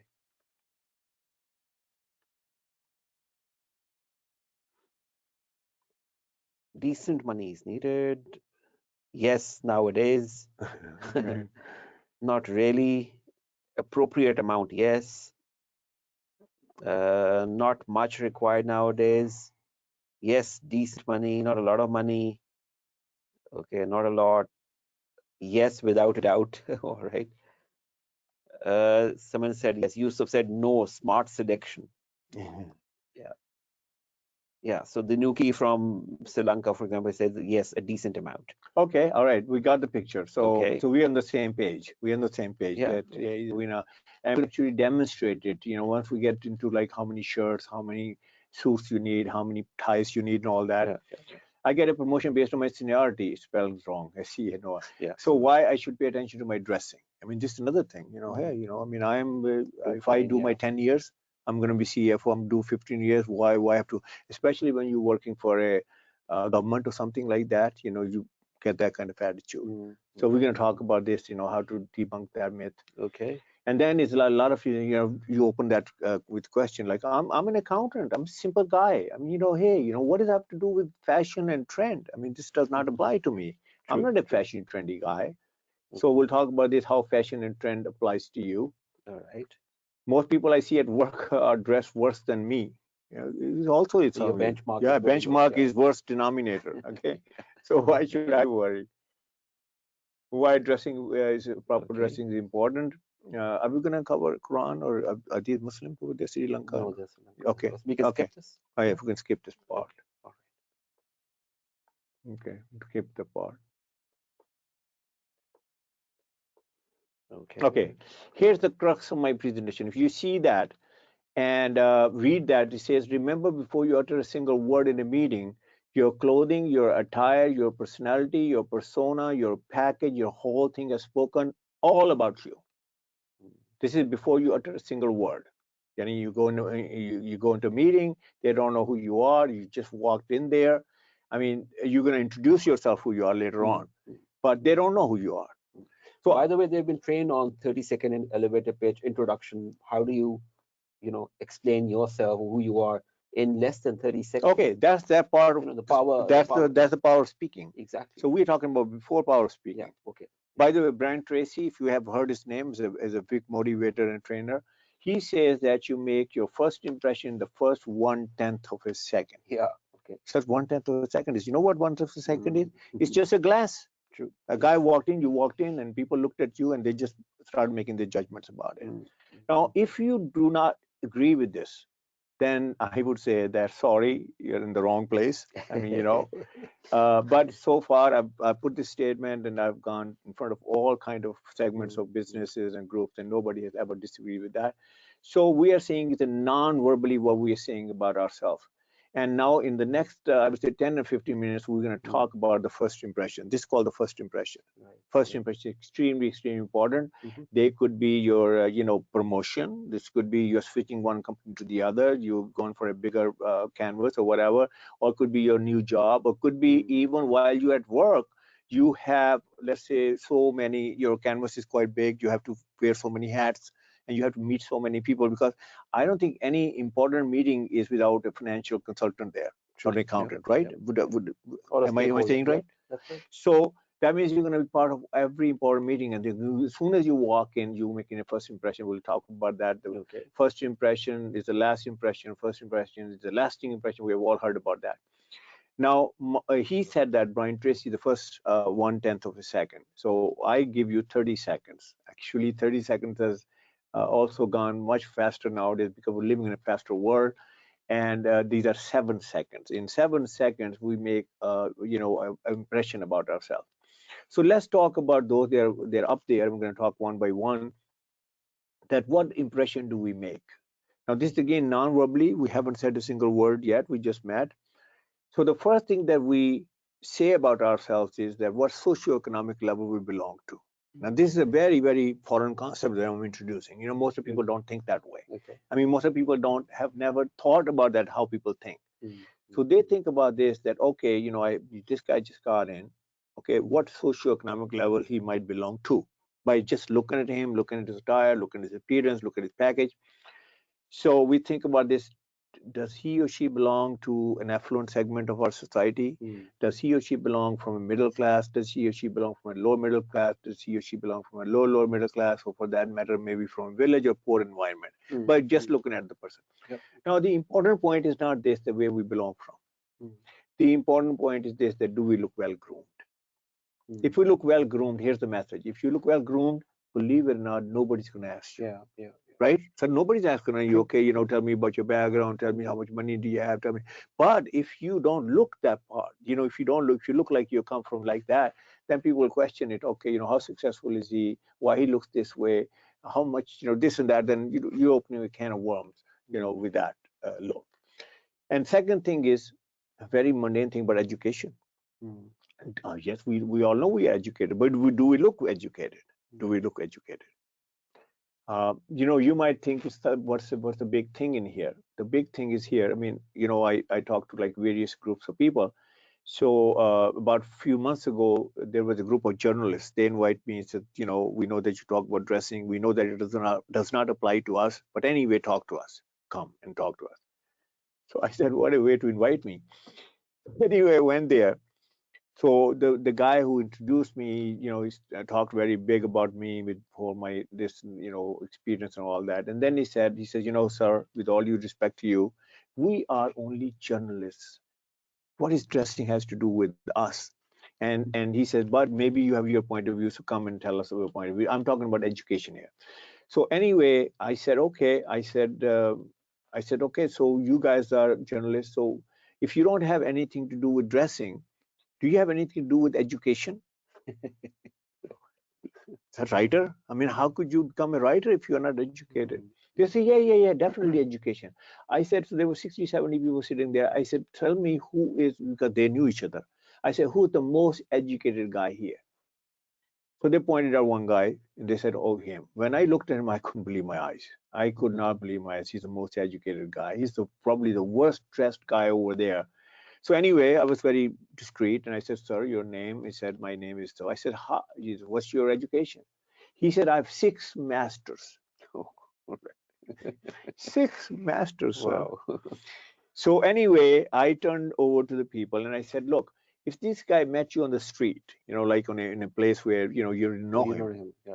Would you ever imagine in a million years that this guy has 6 masters? And they said, no way. It's their own colleague. So I said, I rest my case. So if you are educated, you must look educated. The next one is level of success, non-verbally. I walk in, how successful do I look? Who do we represent? We represent successful companies, sir. We say, immediately as some vendor comes, this comes, we say, hey, we are a very successful company. Look at our track record. This and because that's our bargaining chip, We say, hey, you're dealing with very proud of our company. But the question is, do we look successful? If I'm a CFO, in a way, this is attached with the ACCA's brand as well. Like, yeah. ACCA taught them absolutely, how to look absolutely. And especially after this session. Exactly. Important. So level of success, my friend. So that logic thing kicks in from my engineering time. If you don't look successful, then what do you look? You look unsuccessful. So if you look unsuccessful, and why would people listen to somebody who's not? Exactly. Then the whole can of worms open, So you don't look successful, and the person says, okay, you talk about state of the art, you talk about, successful company, you talk about your successful career, you talk about your products, they are, how good they are. And the person is looking at you and say, why do you look like this? Why do you look like unmade bed? I mean, for lack of word here. Yeah. So, if you look unkept, this and that, you say, what the hell? I'm just an accountant, Hey, I'm gonna wear my just button-out shirt, and I'm just gonna wear my chinos. I'm just gonna wear my jeans, I'm gonna go there. They know that I am not a banker, for that matter. I'm not an investment banker for that matter. I'm an accountant, So let's say if you go like that, then trust me, you are minimizing your credibility, you're minimizing your position, and you are definitely, working against your career. I mean, it's not going to help you. So level of success is extremely important. And this is, by the way, very first thing out of the social class. Right after social class, we see, okay, who are we meeting? And some people get very philosophical here, and they say, oh, we shouldn't do this. We should not, judge the book by its cover and all this. I will agree with you, but the reality is we do. Realities we do. So we have to be careful about this. Yeah, yeah. Okay, now the next one is financial status. You might think, why did I bring financial status into this conversation? Well, let me tell you why I brought financial status into this conversation. Let's say, for example, you look poor. And many people, sir, sometimes they get very kind of sarcastic with me. So, what do you mean we look poor?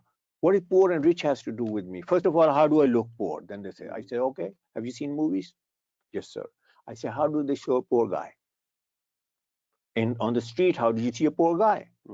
Poor guy, his clothes are probably, he's not, I mean, not even pressed. I mean, there's no, obviously, the things that we're talking about, this guy looks like, terrible in that. So we assume that he's a poor guy.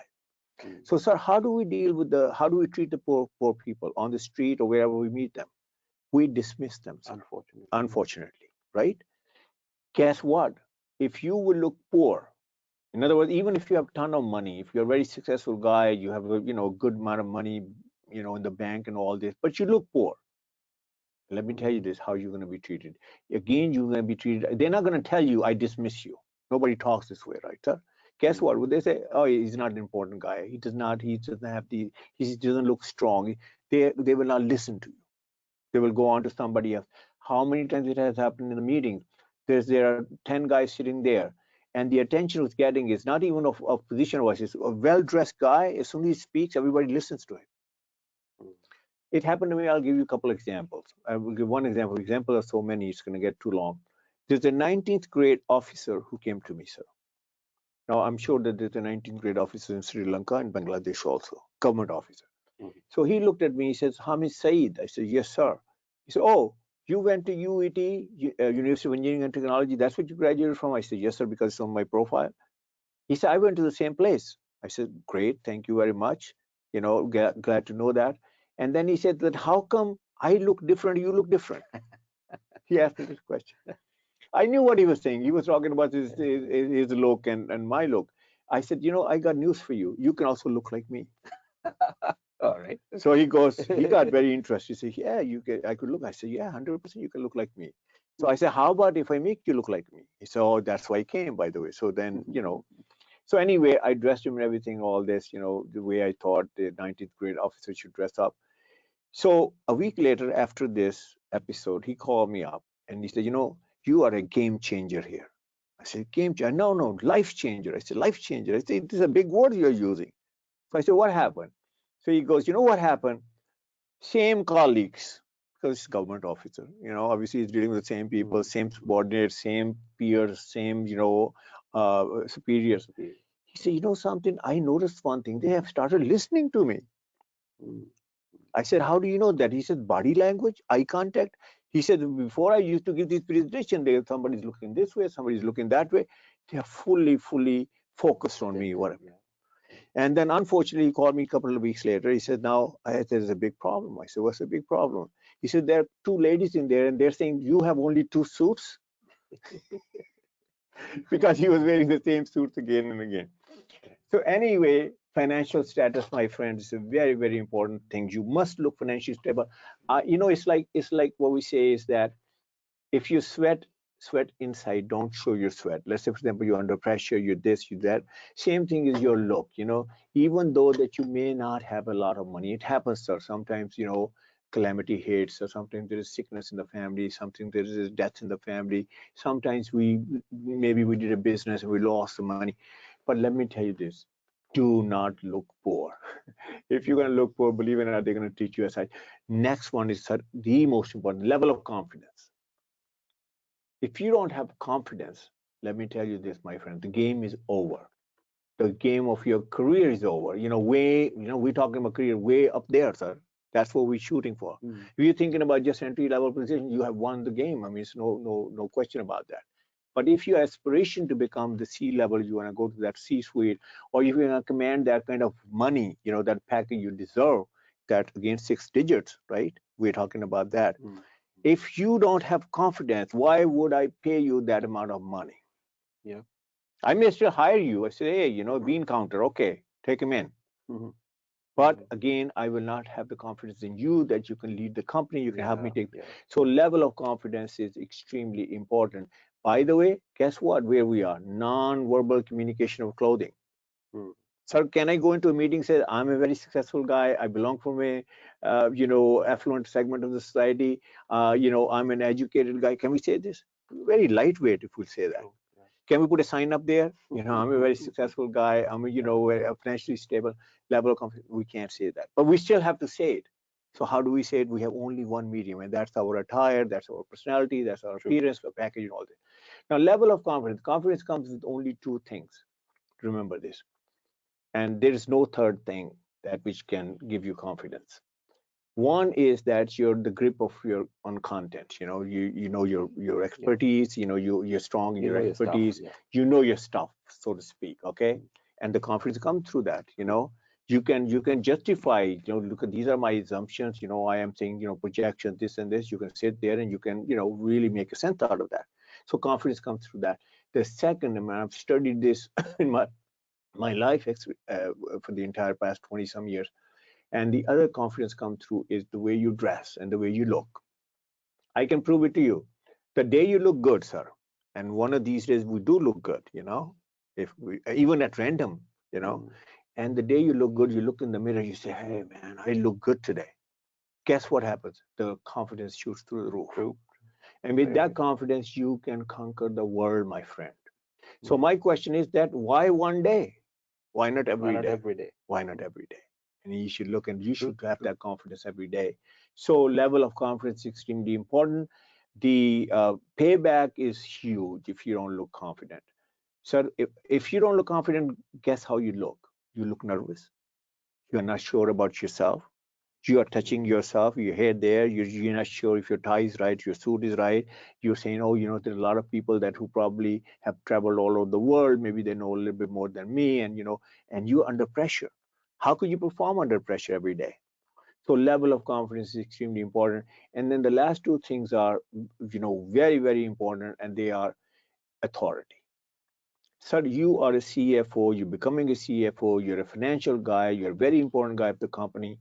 And guess what? If you don't look like you have authority, believe it or not, it's going to hurt you. It's going to hurt you. It's going to hurt your career. It's going to hurt your pocket, everything. Now, authority doesn't mean that I should look bossy. Let's get that straight here. We're not talking about like, hey, I'm a boss guy. I'm going to put you down. I mean, I'm going to talk to you. I'm going to demean you. I'm going to do this. Or I'm an arrogant guy. I'm going to, this. No, that's not. We're not talking about that kind of authority. I know it exists out there. We're talking about authority that, somebody looks, this man, he can help me, or he can, he has that power of, pen and all that. He looks the part. It looks like he has authority. Let me listen to him. Let me listen to him, what he or she has to say. And then after that, we have already talked about this. Your experience comes first, your education comes first, your training comes first. So hopefully you have all that part worked out. And then when you speak, you guys say, so not only he speaks very well, he presents very well, he makes a good, argument here, he also looks very well. So that authority will definitely, trickle down, and it will have impact on your target audience. And the last one is status and stature, sir. So as you are climbing up the corporate ladder, I mean, a CFO, so don't you think he should have status and stature? He has the status and stature. Yeah. But don't you think he should show that he has status and stature? It reflects automatically. It reflects automatically. If he looks the part, sir. Exactly. If he doesn't look the part, or she doesn't look the part, it's not going to automatically happen. People might come in, okay, here, who is he? I mean, there was a time that there were there's a somebody gave me this example, or somebody told me the story that there was a bank, and there were waiters there, and they put them in nice suits and everything, not tuxedos, but they said, because they're waiters. And then the audience came in, the audience was just wearing like t-shirts and all this. And everybody looked at those people who didn't know them. They thought, why don't you sit down? And they said, no, we're waiters. So that's what's the opposite. So anyway, status and stature should show. And the more the higher up you are, I think that more it applies. So let's go to the next one. Yeah. So here are the image questions. This is like, bottom line every day. What image do I project? I get ready in the morning. I have a chance to look at myself before I go out. Now, how to look? Let me tell you this. Who you're not going to ask? You're not going to ask your spouse, how do I look? You're not going to call a friend, say, hey, look at my selfie. How do I look? You're not going to do it. You know who you're going to ask? You're going to ask the mirror. Mirrors will never lie. I always say when I see a sloppy, disheveled person, I said, doesn't he have mirror in his home? So mirror is, I'm not talking about that small mirror that you have in the washroom, where you just see the eyes and you say, hey, I look good today. Oh, full view mirror. You put a mirror, top to bottom. It's like, maybe ceiling to the floor or whatever. After, you can do this. It's a small amount of money, behind your closet or whatever it is, or on a door or something. And you look at yourself, you say, what image am I projecting today?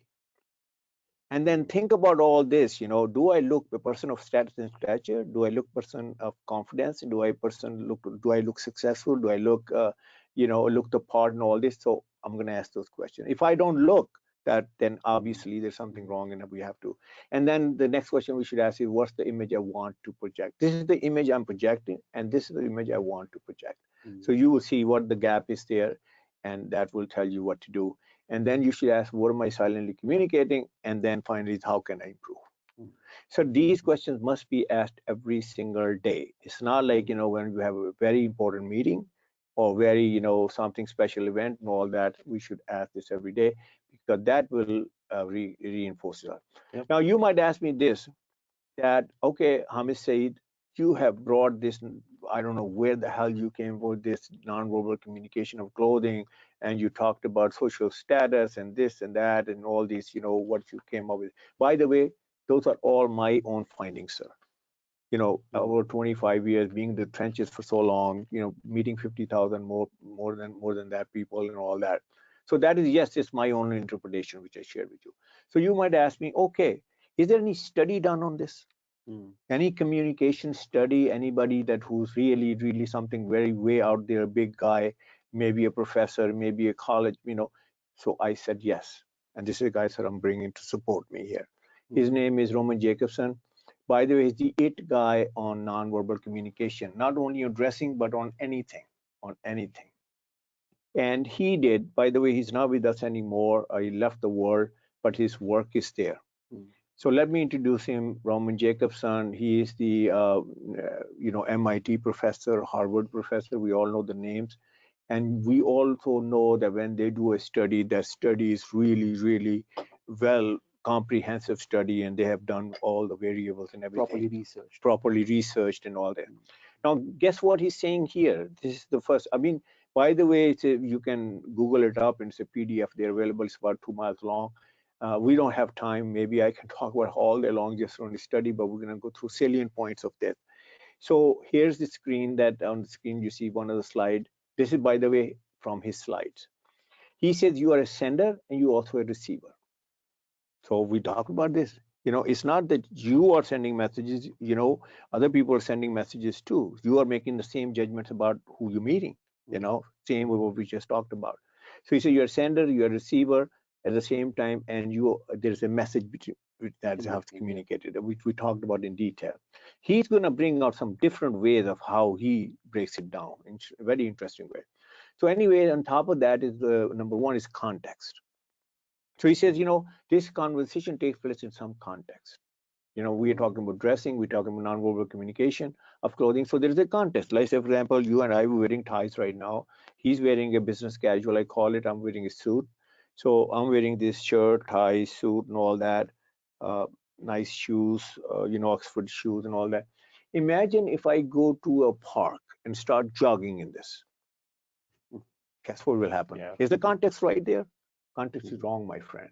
Okay, people are going to laugh at me. Says, look at this guy, he's gone crazy, he's gone senile.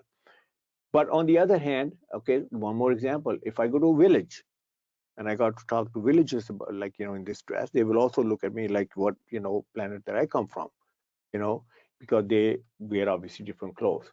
But if I go to a boardroom like this, do you think I'm properly dressed? I think so. So context is very, very important. You must dress according to your context. That's what he says. And then there's a channel, and then there's a code, number 6. Now, what is code? Code is dress code, sir. Now, let's say if you're all accountants, you go there and Google it up, dress code for accountants. You will find tons and tons of information. All will be conflicting. Somebody will be saying this, somebody will be saying that. There is no dress code as per se of accountants. Now, what does it mean? It doesn't mean there is no dress code for them. There is no explicit dress code for them, but there is implicit dress code. So remember, there is an implicit dress code that what he talks about. Can we go to the next screen? Yeah. And we talk about this. Now, this is what he says. Now, this is totally different than me, but when we come to the essence of it, he talks about the same thing. He says, how do we communicate? I talked about confidence, I talked about all those. He talks about this, we communicate the silhouette. So silhouette means, okay, the shape. The shape means, shape of us means if you're tall, if you're heavy. Our sketch is tall, heavy, so that's how we communicate who we are. Then he talks about line and cut, which are fashion words. We'll explain it later. Then he talks about fit. Now, he's the only guy who talks about fit, that we communicate through fit. This is non-verbal communication, my friend. So how do we communicate through fit? We'll talk about that. See, he's a very, very, he comes up very big on that. The next is color. We communicate through color, means color speaks. Okay, what does color say? Are you wearing a black color? Are you wearing white shirt? Are you wearing a pink shirt? Are you wearing a blue shirt? Are you wearing a black suit? Are you wearing a gray suit? You are saying something about yourself. And he will talk about that. The color has a lot to do with this connotation and condition of the garment. Some people think, hey, who cares? I have holes in my pants, for example, or I have a stain on my tie. Hey, look, I'm a financial expert. What does that to do with this? You should listen to me. I'm an expert on this. So condition of the garment, it says a lot about you. And, we'll talk about that texture of the garment and hair and makeup. That's very important. Can we go to the next screen? And then we'll explain it a little bit. Okay, next one. No, I know there is a screen missing there. Okay, so let's go back. Okay. I think, I don't know, we don't have that screen here, but I'm going to walk you through it. Okay, I'll take it. Thank you. Let me take a sip of water. And in the meanwhile, if there are any questions, you can start typing them down, but we'll look at them in the end as it's yeah, you can. Okay, so what he says about that I don't have that slide on it. What he talks about is the fit, and then in the slide he shows that if the fit is proper fit, tailor-made fit, custom made according to your physique, according to your body, he says that you will look rich. Sir, I'm not saying this. He says that, Roman Jacobson, the MIT Harvard guy. And if you look, let's say, for example, your fit is very poor. If it doesn't fit you properly, let's say you're wearing clothes which are oversized. If you're wearing too tight, that could be the other extreme, or you're not properly dressed according to your physique. The fit is not right. He says you look poor. So he draws these conclusions, and obviously he has data to do this. The people's perception, how they, probably showed maybe hundreds and thousands of people, that they were wearing like, a lousy fit and all that, and what did people think of them? So his perception. So that's what his study said. Now, here comes a very interesting question. He said that if the fit is good, you will look rich. Now, at the level he was, don't you think he knew there are brands out there? At the level that he was, Harvard and MIT, didn't he probably think across his mind, he was not that naive, that there's Armani out there, there's Versace out there, there's Ralph Lauren, Gora, all that horse, all that out there, or there are expensive fabrics out there. He could not be that naive, sir, right? But he didn't say that you have to have that to look rich. He didn't say that. So that proves the point that you can dress very well and you within a budget and you could really, really look great. So that was his, it's a, when you get a chance, you can look it up, but he's done marvelous work on that.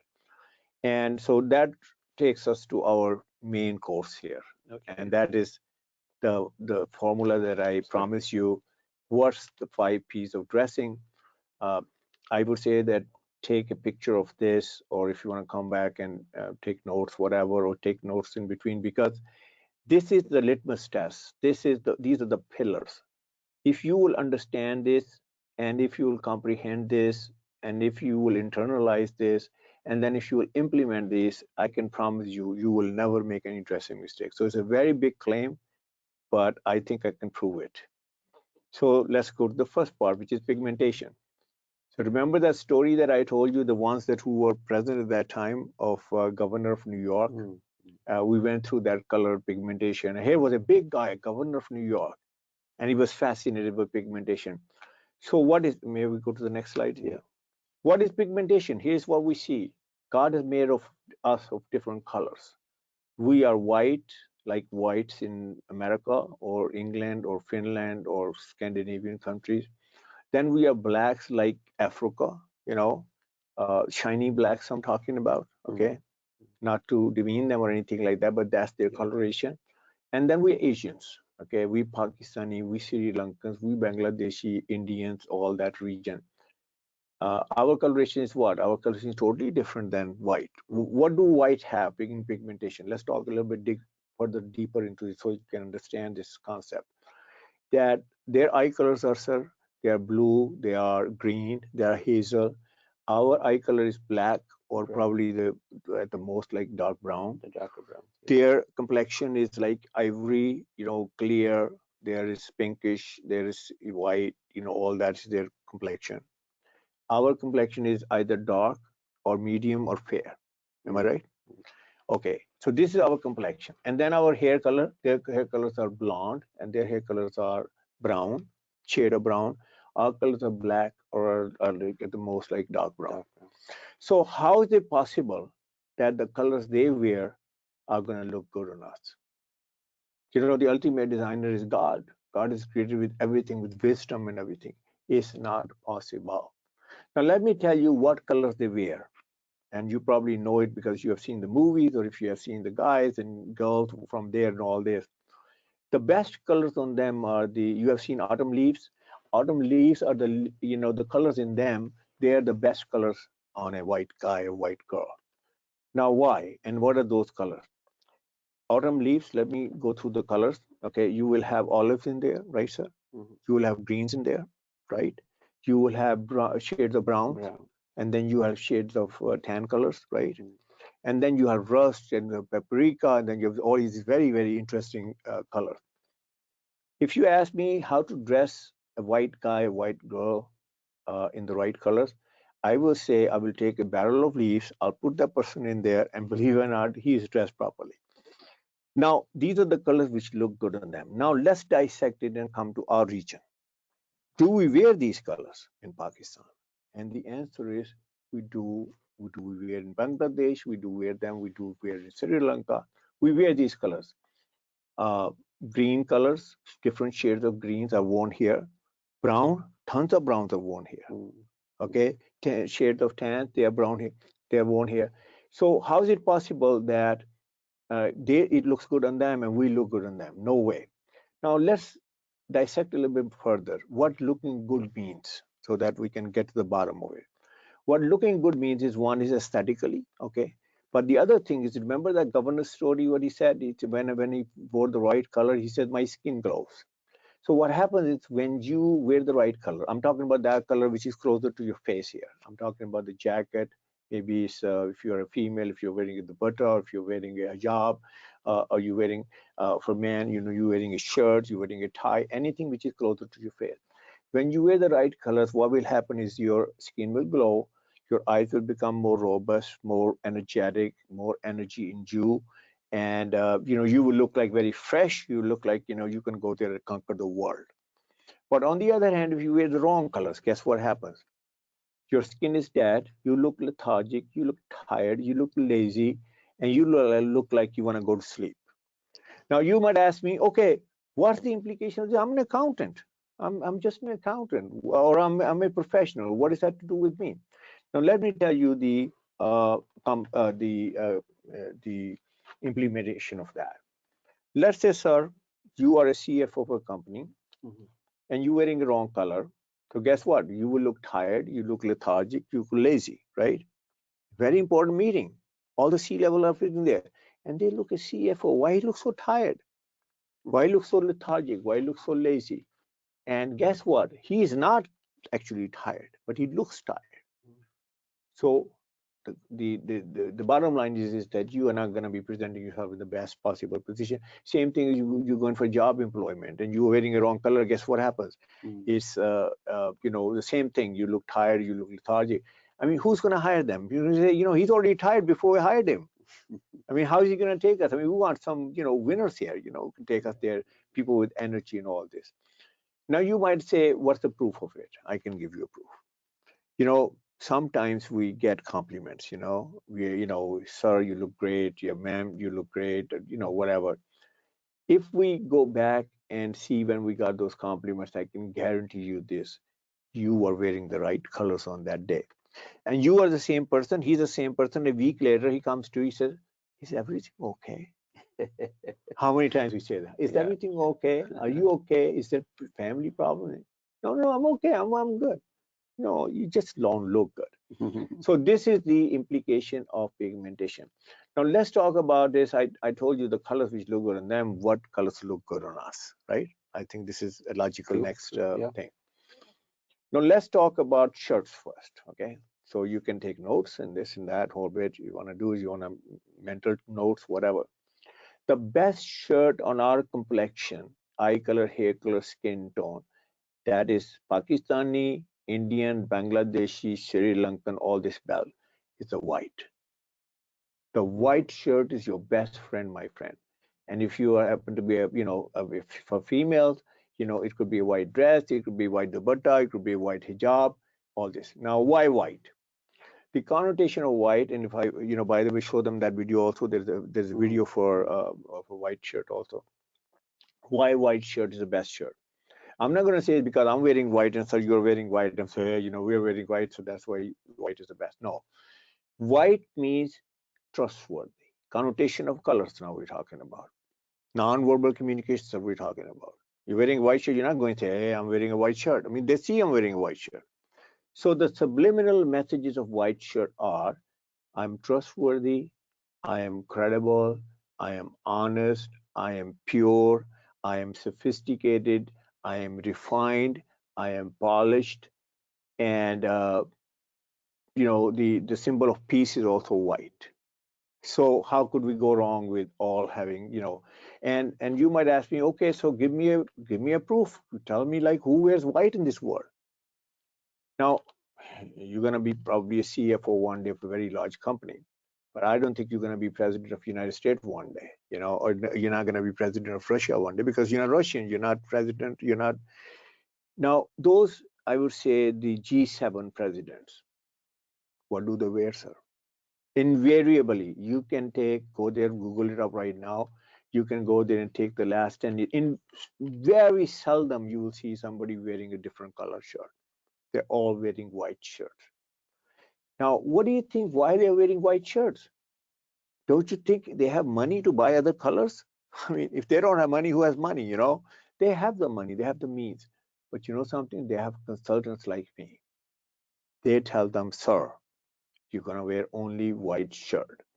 Now, their audience is very big. Color Their audience combination. is Yeah. not only their country, they are talking to the whole world.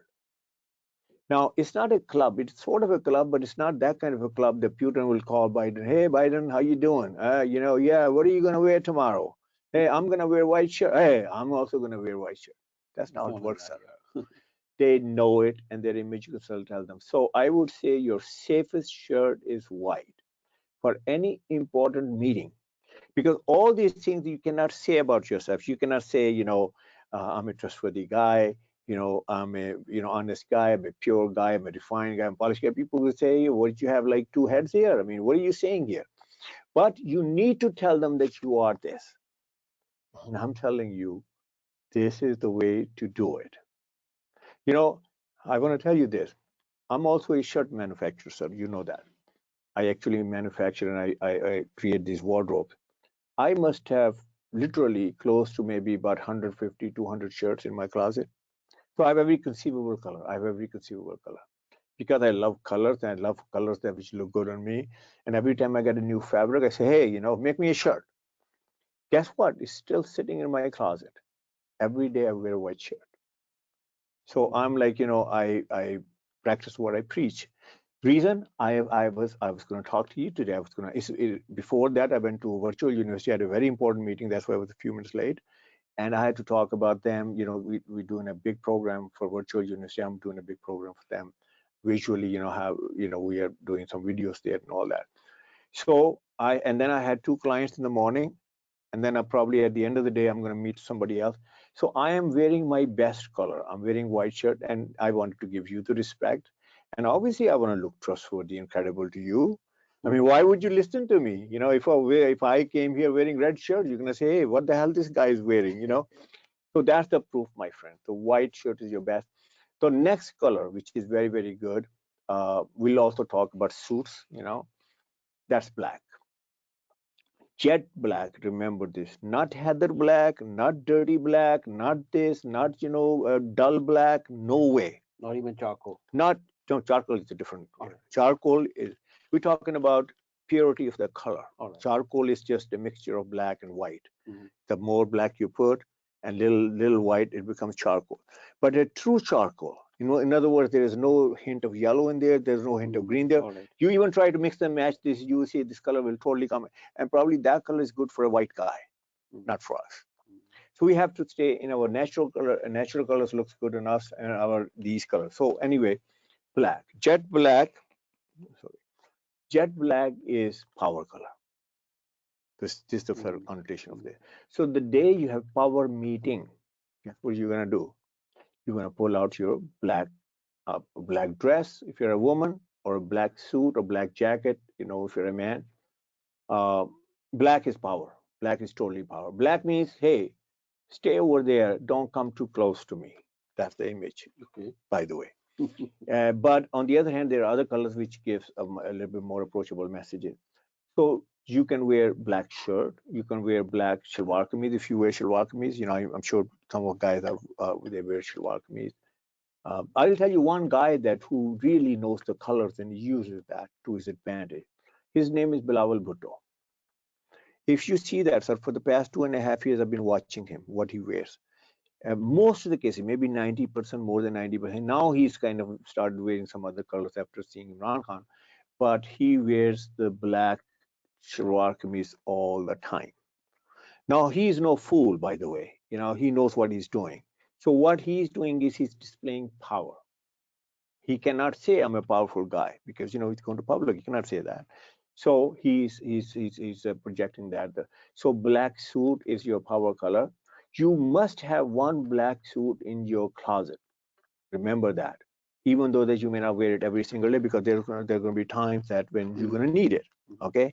Dynamics, you know it. I don't know the dynamics. You say, okay, let's say, for example, you're meeting a party, a vendor or something, or maybe another strategic alliance guy. Maybe they're very big, they're way bigger than you. And now they're coming in and they think you're a small fish and they're a big fish. You have a meeting with them. Okay, I would suggest wear your black suit on that day, because you're going to have some sort of equalizer there. I mean, all the other things are going to still be there, but anyway, at least you will look like, hey, I am just like you. And then the next color in suiting we talked about, and by the way, shirts. Let's talk about shirts first. Okay, all the blues, they look absolutely phenomenal on us. We talk about sky blue shirt, excellent. We talk about medium blue, great. We talk about then a little bit more sharper blue, that also looks very good. Then navy comes navy. Navy is the best color for us for suiting. For shirt, for suiting. Yeah, shirt, it comes more casual shirt. You're not going to wear with suit. Yeah. But we just talked about colors here. So you could be wearing, let's say, shalwar kameez. The navy could be a great color for you, shalwar kameez. So anyway, coming back to dark navy, that's your second best color. Now, why dark navy is the best color? The reason why dark navy is the best color is because it has a number of connotations. it has probably three distinct advantages. And in Pakistan, I don't think any tailor or any brand or anybody will tell you this, or even Bangladesh for that matter.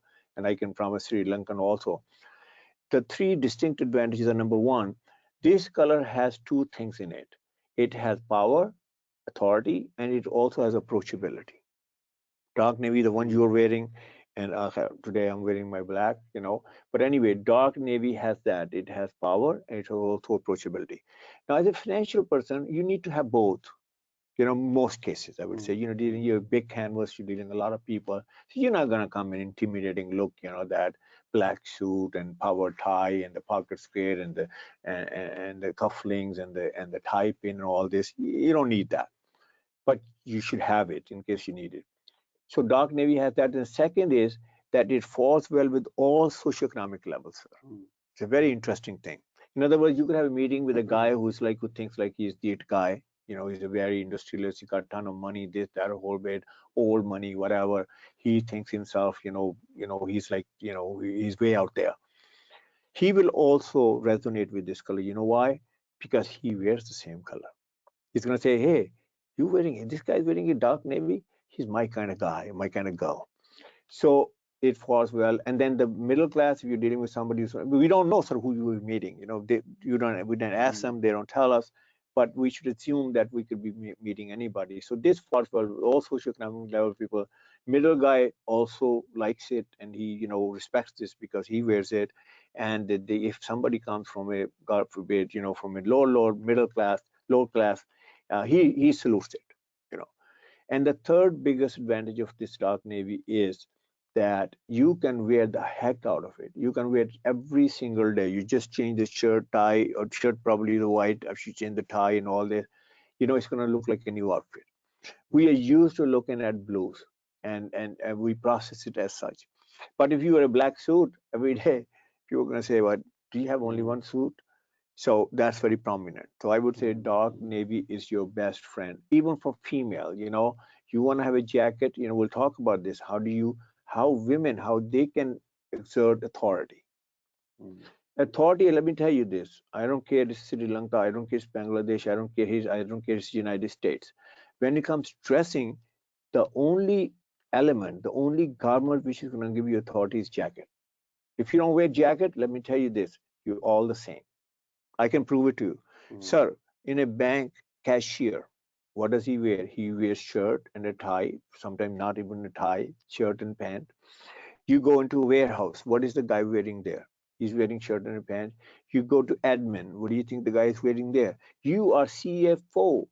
You are a financial expert. You are way up there. I'm not talking about that we should feel arrogant about it, that we should feel like proud of this and we should put people down. I'm not talking about that by all means. Actually, if you do that, that's path to destruction. People know that people are not gonna, deal with you, are not gonna respect you. But having said that, so there are positions, so you should look the part. So I would say that dark navy will give you that. If you are interviewing, if anybody's listening to me and they're interviewing, your best outfit is dark navy suit. Do not go to any of these brands. Do not let them tell you, brown suit. Do not let them sell you some, green suit. Do not let them sell you any, even black, which is not jet black. So all these colors, stay away from them. So that's your best bet. And then we have colors like we have shades of grays, excellent colors. Shirting, you will be careful. You're going to wear it more as a casual shirt, not with the suit, but in suiting, your charcoals and your gray. But considering the Asian complexion, Yeah, okay. Darker grays or lighter grays, Okay. steel gray or Okay, here we go. Very good question. This is also a myth. And the myth is this: look, I am dark, I am like almost black, and wouldn't I look more black if I'm wearing black? This is actually is the our premise of your question. I would say no. I would say no. I will prove it to you. Take a black guy which has a shiny black skin, okay, and don't discriminate against him, because sometimes we discriminate against the color. And take that discrimination out of your mind, and then imagine wearing, or take a look at his picture who's wearing a black shirt or black suit. She looks absolutely beautiful. Mm. This is in our head, sir. Yeah. And these colors are, by the way, again, if we can have a very lengthy session, we can go into like, how the skin color is made up of, how, different veins are different this. And so we are on the same page. So all these colors are going to look good, whether we are, Mm. whatever are, darker or medium dark or, we are fair. So I gave you lots of these colors. Sometimes they say, Hamid say talks about only few colors. I'm not talking about few colors, but even for that matter, if we did talk about few colors, let's talk about G7 again. Mm. What do they wear, sir? They're on the top of the world. So what do they wear? Darker suits, okay, invariably. Either it's going to be black, or it's going to be charcoal, or it's going to be, very seldom you see them in a lighter color. And then it's going to be navies, or shade of navy. And then you're going to see them white shirt. And then they're going to be wearing power ties, which we'll talk about. A segment is coming Yeah. there for power ties. And we're cautious of time as well because it's 9 o'clock, past 9 o'clock in Bangladesh. So, I mean, say Okay. 1 hour ahead of us. So, I think we'll have to. So what time? How long do we have We are for our almost, session? yeah, we are over our time by about 13 minutes. No So it's kidding. quarter past 8 right now. Yeah. So, if we can get into now into body structures, types, and Okay. All right. so Quickly. yes. Okay. So pigmentation, we did enough. So if you don't have the right colors, forget Yeah. about this. Yeah. So then here are some pictures there. You can look at this. We have the darker colors, and then these are the three. These are my guys, by the way. These are my guys. If you want to Mhm. look like you have authority, you have all this. This is the colors. And look at the white shirt and all that. Next, maybe the one guy is wearing blue shirt. But anyway, go ahead. Next, let's go faster now. We're gonna close it up. The second is physique. Okay. And the idea over here is that, okay, what style is going to look good on me? I would say that don't look at fashion, don't look at trend, what's happening there. Look at your physique. Are you tall? Are you shabby? Are you, you're average or you're short? And it depends on your body type. That dictates what style is good on you. So let's go to the next one. I mean, here's the different shapes for women. The same thing applies. Let's Mhm. go next. Now here's look at the short guy. Now he's wearing very long jacket. He's wearing very loose kind of clothing, and look at that how he looks. He looks terrible there. And looks at that as soon as he looks in a little bit more fitted clothes and all this, he looks very. For the short guy, remember three things. Must your fit must be impeccable. If your fit is not impeccable, forget about it, because Mm. you have a shorter structure. Any mistake there is going to be very very Pronounced. accentuated. Yeah. Next. Tall guy, same thing. Here he's wearing very, very loose, oversized clothes, and he looks terrible. Next is the video. Forget about that. Okay. So this is the personality. This is the third P. You have to wear clothes according to your personality. The punchline here is that clothing does not carry the man or woman carries the clothing. So if Mm. you are in the limelight, this and that, you think you're the leader in all bit, you can experiment with some colors and styles. You could look a little bit more stylish. But if you are conservative, you probably are better off in conservative clothing, traditional clothing. Mhm. So that's the number third pillar. Number fourth actually is position, but then fifth is profession. So can we go to the position next? Go. Let's say there's a Okay. position there. Okay, here you go. So in the position, what are you? As you're an assistant accountant, you're an accountant, you're a manager, you're senior manager, your partner, what you are, a controller, and then maybe CFO and all that, or whatever that your position is. So you must look like you Mm. have, you according to your position. Now these are subliminal messages of an accountant. You might say, okay, what kind of clothing should I wear? What images should it give? The first thing is about trust. Right, sir? Would you Mm. agree with that? Because we're dealing with money. Yeah. I mean, we have, whether it's company money or whether it's a person, whoever comes to your financial assistant, not assistant, but financial, your portfolio, Mm. then you must look trustworthy. You must look credible. You must have integrity. You look like you have integrity, when you look like you're very well dressed, honest, authority. Now, I don't by any means saying that, oh, you are not an honest guy, you should look honest. That's terrible. Mm. Some people say that, why are you saying that? I said, but there are many people who are honest, but they don't look honest Mm. because of the way they're dressed. So Mm. that's what I'm alluding to. authority, refined, and polished. Anything you buy, you must think about this, that, do I look trustworthy in this? Do I look credible in this? Do I, all these subliminal messages. Right. There are different types of clothing: business formal, business professional, business casual, extreme casual, Eastern casual. Next. One question that probably Yeah. bring in the end, and that's about weather and dressing. So when it's very cold, and maybe just a woolen suit would not still be enough. I mean, Very you're hot, you freezing. mean? Yeah, very harsh weather. And on the contrary, if it is very hot, Middle East probably. So how do you manage clothes there? Okay. So, I will say this. The biggest rule there is this. First of all, I will give you another example. What if it's raining outside mm, and you have an important meeting? Are you going to go into the meeting all soaked up because it's raining yeah, outside? yeah. The answer is obviously no. We are smart enough, because if Mm, somebody does say, hey, what do you expect? It's raining outside. mhm, So, you go there and you go all soaked up. And the same analogy we're going to use here. Look, meeting is very important. And inside that office, weather does not mean anything, mm, because you are having a meeting which is an air condition, depending on what days. If it's very hot, very cold out there, it's going to be probably, very comfortable heating on. there. Sir, there's no excuse. There's no excuse. Then the only thing is left is, okay, how I'm gonna go there? I mean, let's say if you have to walk. First of all, I doubt it that you're an accountant, you will have to walk 2 miles to go to office. You have some sort of a convenience, you have some sort of transportation and everything. And most cases, you guys, I know this. I mean, you're not gonna go on a bicycle, and you're not gonna go on a rickshaw. Probably you have your, so something, you just carry it with you. And Mm, in many cases, like, these, I've seen, like, all accounts, they have nice offices. So I will probably hang a jacket there, mm, a blazer which you are wearing. So anytime the meeting comes in, I just wear it. mm, So there is no excuse for it, I would mm, say. Now, in terms of comfort, yes, I agree with that. I mean, obviously, mm, if it's very cold out there, so you're not going to wear very thin clothes.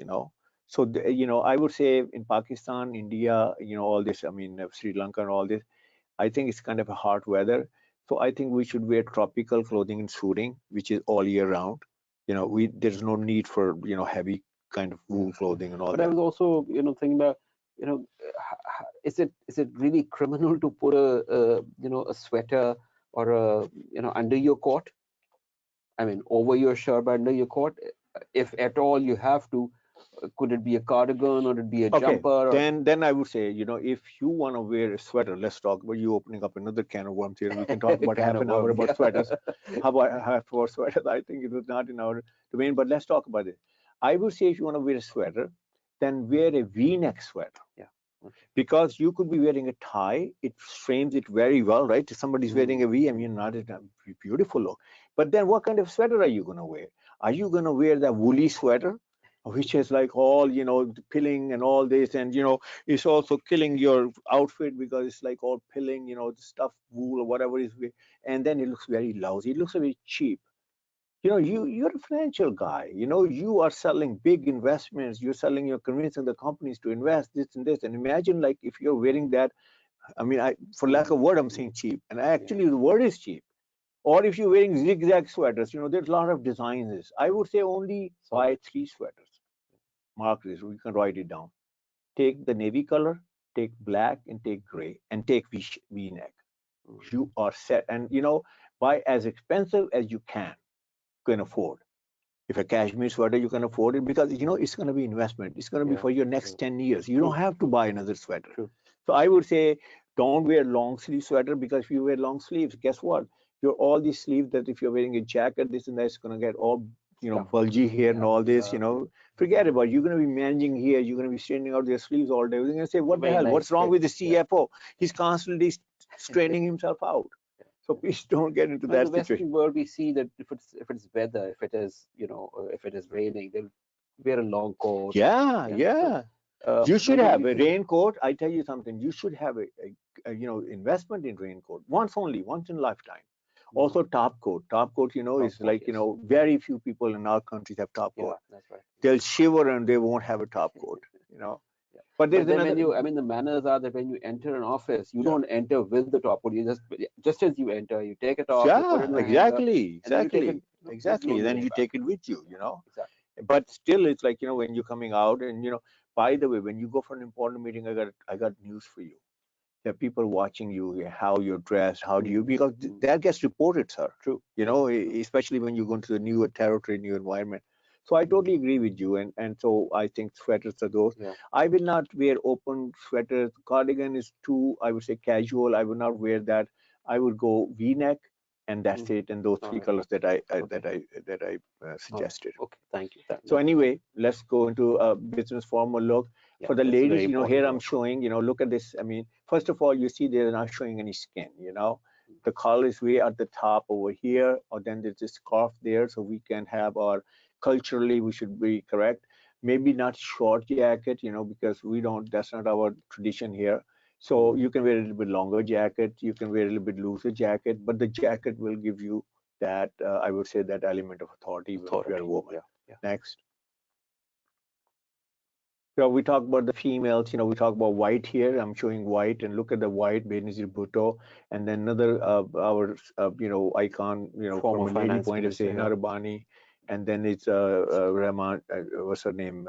Hina Rabani Yeah, and Shelly Rahman. yeah, Sherry Rahman. And they Three look at this politicians white, from how they're Pakistan. Yeah. incorporating white into their outfit and all this, because again, that white gives them that credibility, and we talked about all the subliminal Yeah. messages. Yeah. So if you're a lady, you can create that kind of a look. Yeah. I mean, professional look for a blazer and a gray slacks. By the way, this is one outfit that I would say you can go from here, you can go to Paris, you can go to Milan, Yeah.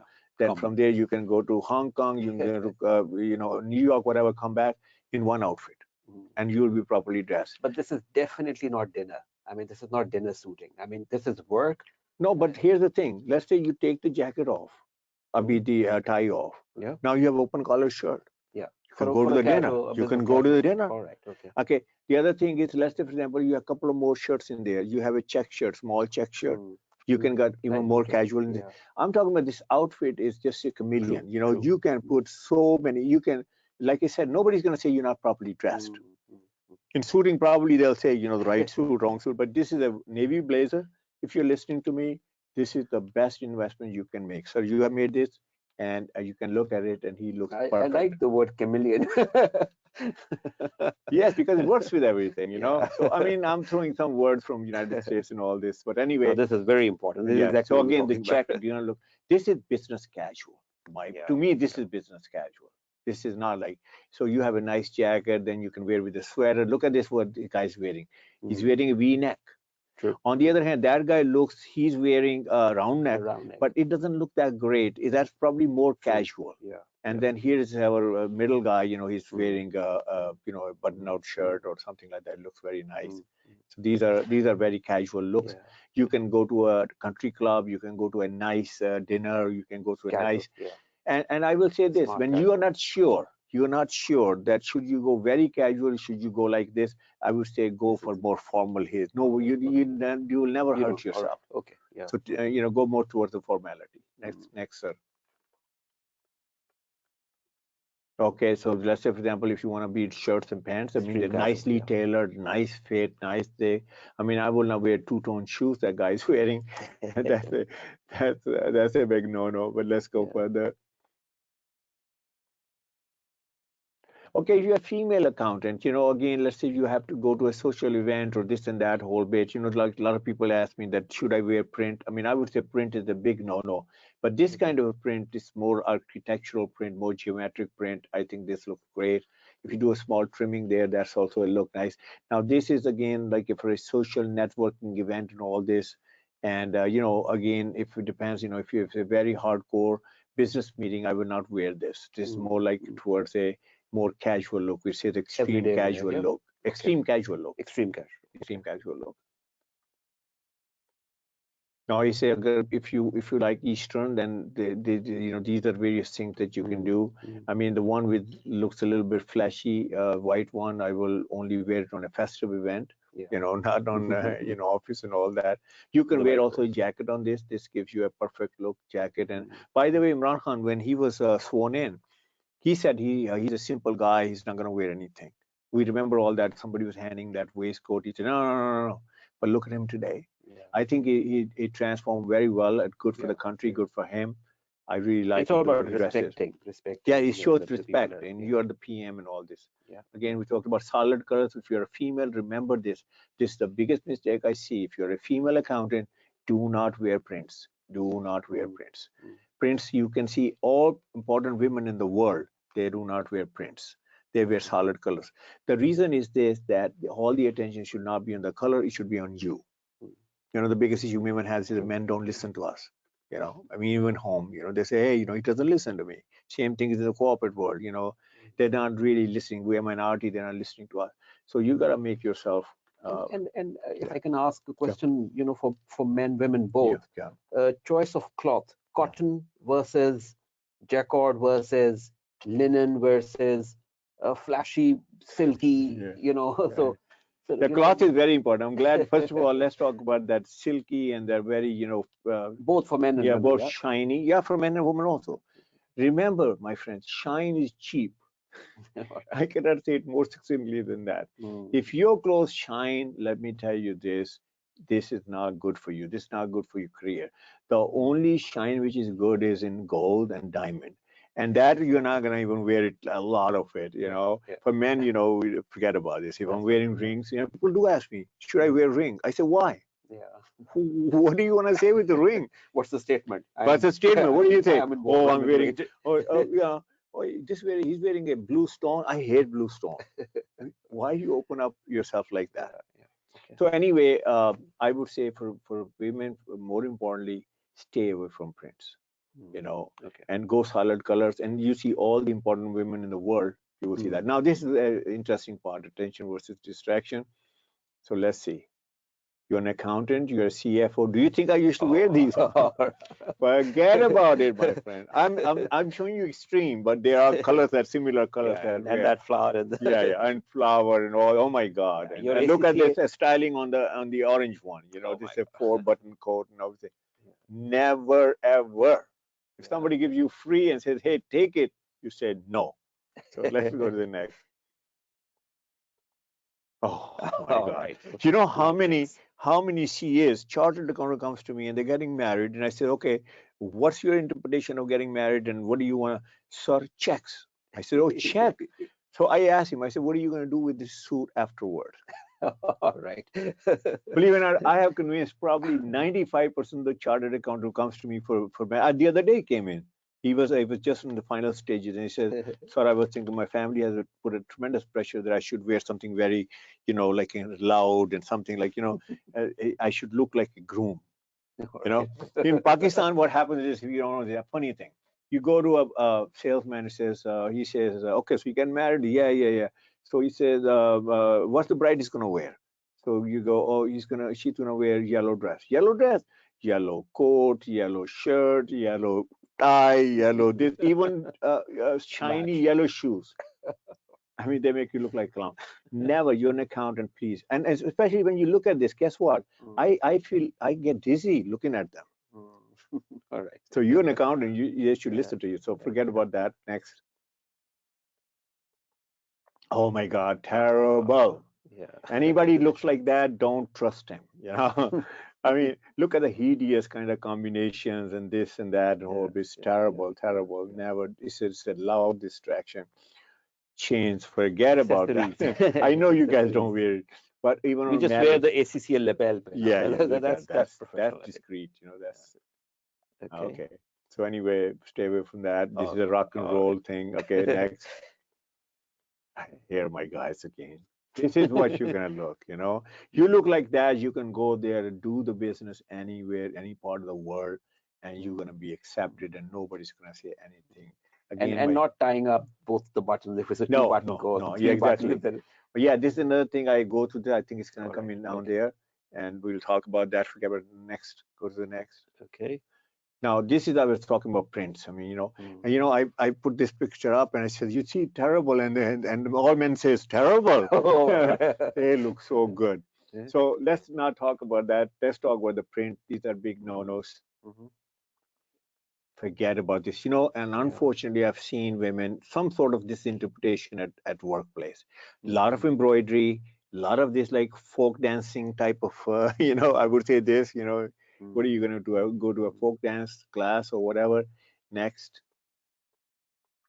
Again, look at all the colors Yeah. going there. You know, how many colors you're gonna wear, you know?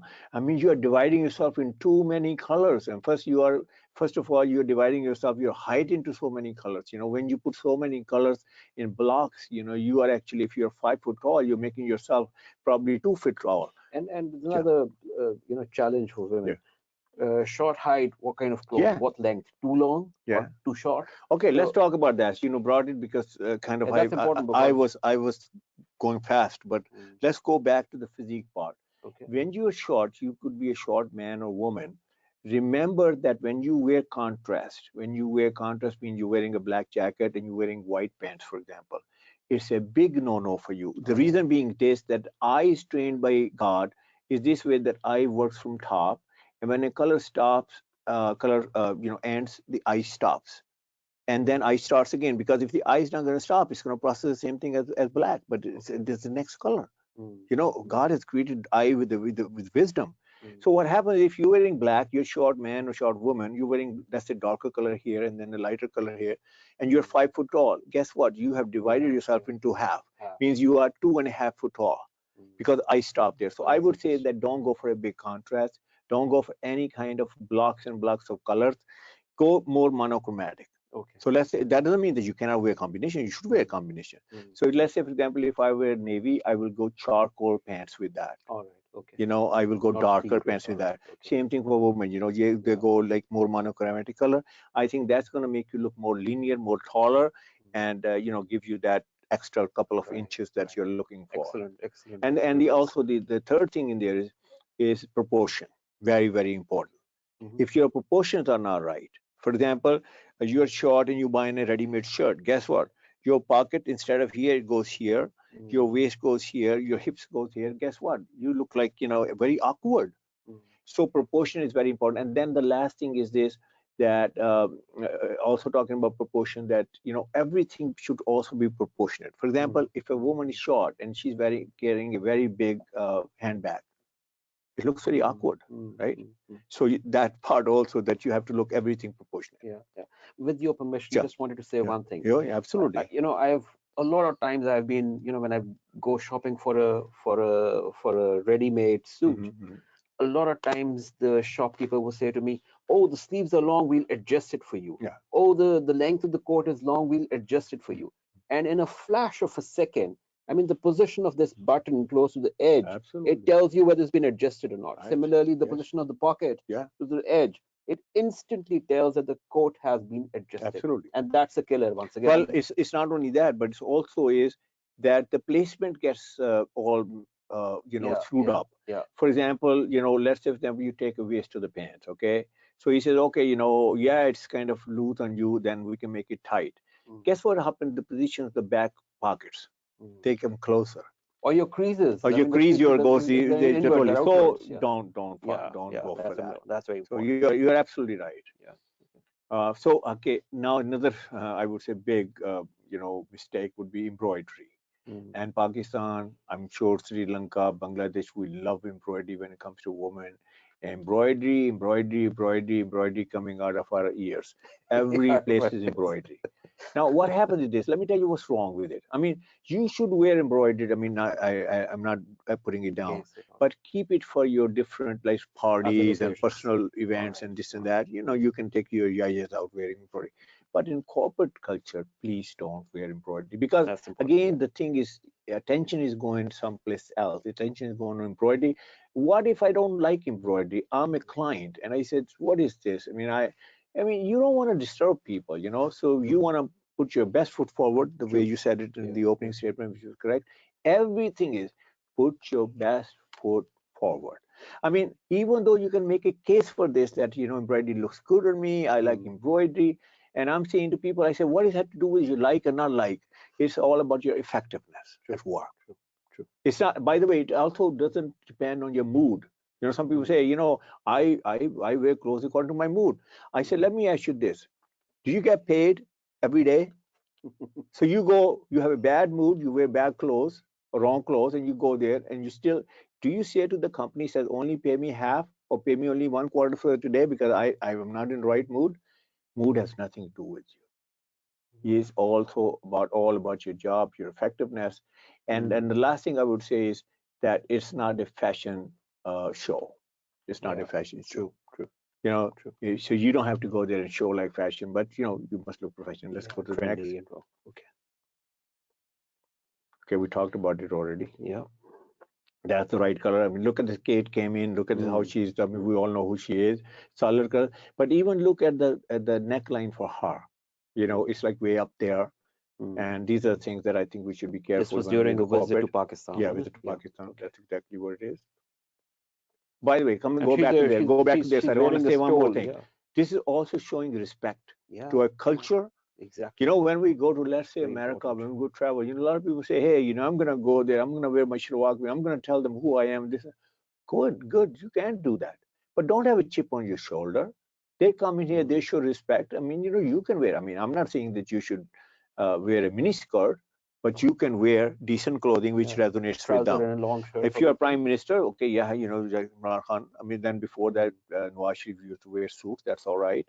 But I think show respect. It's all about showing respect. True. Okay, next. Okay, we did that, covered that part already. Useful tips. Okay. White shirt. Very important. We made a Yeah, you very love big this. case. After that, You if love the we white see shirt. anybody not wearing white shirts, are we gonna find them? Yeah. Okay. And the combination of tie is also And look very at the important. combination of ties. Yeah. They look very power ties, and we'll talk Right. about power ties in a minute. And If you once again, silky, shining is a no-go. Isn't no, it? no, Matte shine is cheap. Shine shine is is cheap. cheap. Yeah. Okay, unless it's sheen. So there's a difference between shine and sheen. Okay. Sheen is like, you know, you take a high-end fabric, it sheens, it has a sheen, it's not shine, and that's good. But shine is cheap. All right. Okay, the rule for this striped shirt. The rule is this: the smaller the stripe, the thinner the stripe, the more formal the shirt is. Okay, so that means that, you know, you decide how casual you want to look. Okay. So let's say, for example, you take into this big bloody, some, you know, big, I would say, stripes, and then multi stripes, all this, and you're an accountant. What you are saying is, I'm a very casual guy. Don't take me seriously. You know, I'm saying sarcastically. I know. Yeah. So Okay. if you want that, you know, by all means, go there and you know. So for when you see these shirts, they look good in the you know, hanger appeal on the store. Just walk away. You know, this is not that. Go for the you know, the thinner The stripes. solids and yeah. All right. The pen No, stripes. I mean, if you want, Yeah. and same rule is for checks. You're not gonna wear a plaid check on the right. See, I don't know if it's your right or left, but Yeah. you know, that again shows a very casual. You know, there is another terminology used: casual for casualty. Casual for casualty. And also another very important thing with the check shirt, you can't put on a striped tie. It has to be a plain tie on Yeah, the check yeah, shirt, plain tie. which is what I noticed Yes, here. Yeah. exactly. And you could give this No, no, I'm sorry. I'm session just over. No, no, no. I like that. I like that. I like that. But yeah, you're right. You look at the combination of tie. You know, you take the most predominant color from there, and the solid tie. If you have to wear with the check shirt, so smaller the checks, the better it is. Yeah. These are the various way how to combine the shirt and tie, solid and solid, solid and pattern, pattern or pattern. Pattern or pattern means you are wearing a pattern shirt and then you're wearing a pattern tie. It's very, very difficult to combine. I tell you this. So if you don't have a knack for it, don't go for this. Solid and solid is much better, easier. Solid and pattern is all right, but pattern or pattern, go next. Go to the next. Okay. So this is a way to, you know, showing like, you know, how nicely you can put together. Next. Okay, like for example, here is the middle guy. You see that check coat, and then striped tie. I mean striped shirt, and then it's a textured tie. Yeah. Now he looks beautiful, but it's very hard to put a combination like that Very together. difficult to You carry have it. to have a knack for it. Yeah. So I would say simple. You know, if you look at the left or you look at the middle, it's simply, you know, that's how you can easily put yourself together. Yeah. I once noticed an individual probably had his marriage a few weeks earlier. So he was wearing a suit with a shiny collar. I Oh mean, that's yeah, a tuxedo. Yeah, tuxedo yeah. style, and he was wearing that to a business meeting. This How is happens. You know it what? happens? I asked. By the way, you didn't ask him. I asked people, like, you know, when they wear tuxedo to an office, and I said, you know something, why are you wearing this? You know, this is the wedding suit. You know what they say? after a wedding, what should I do with it?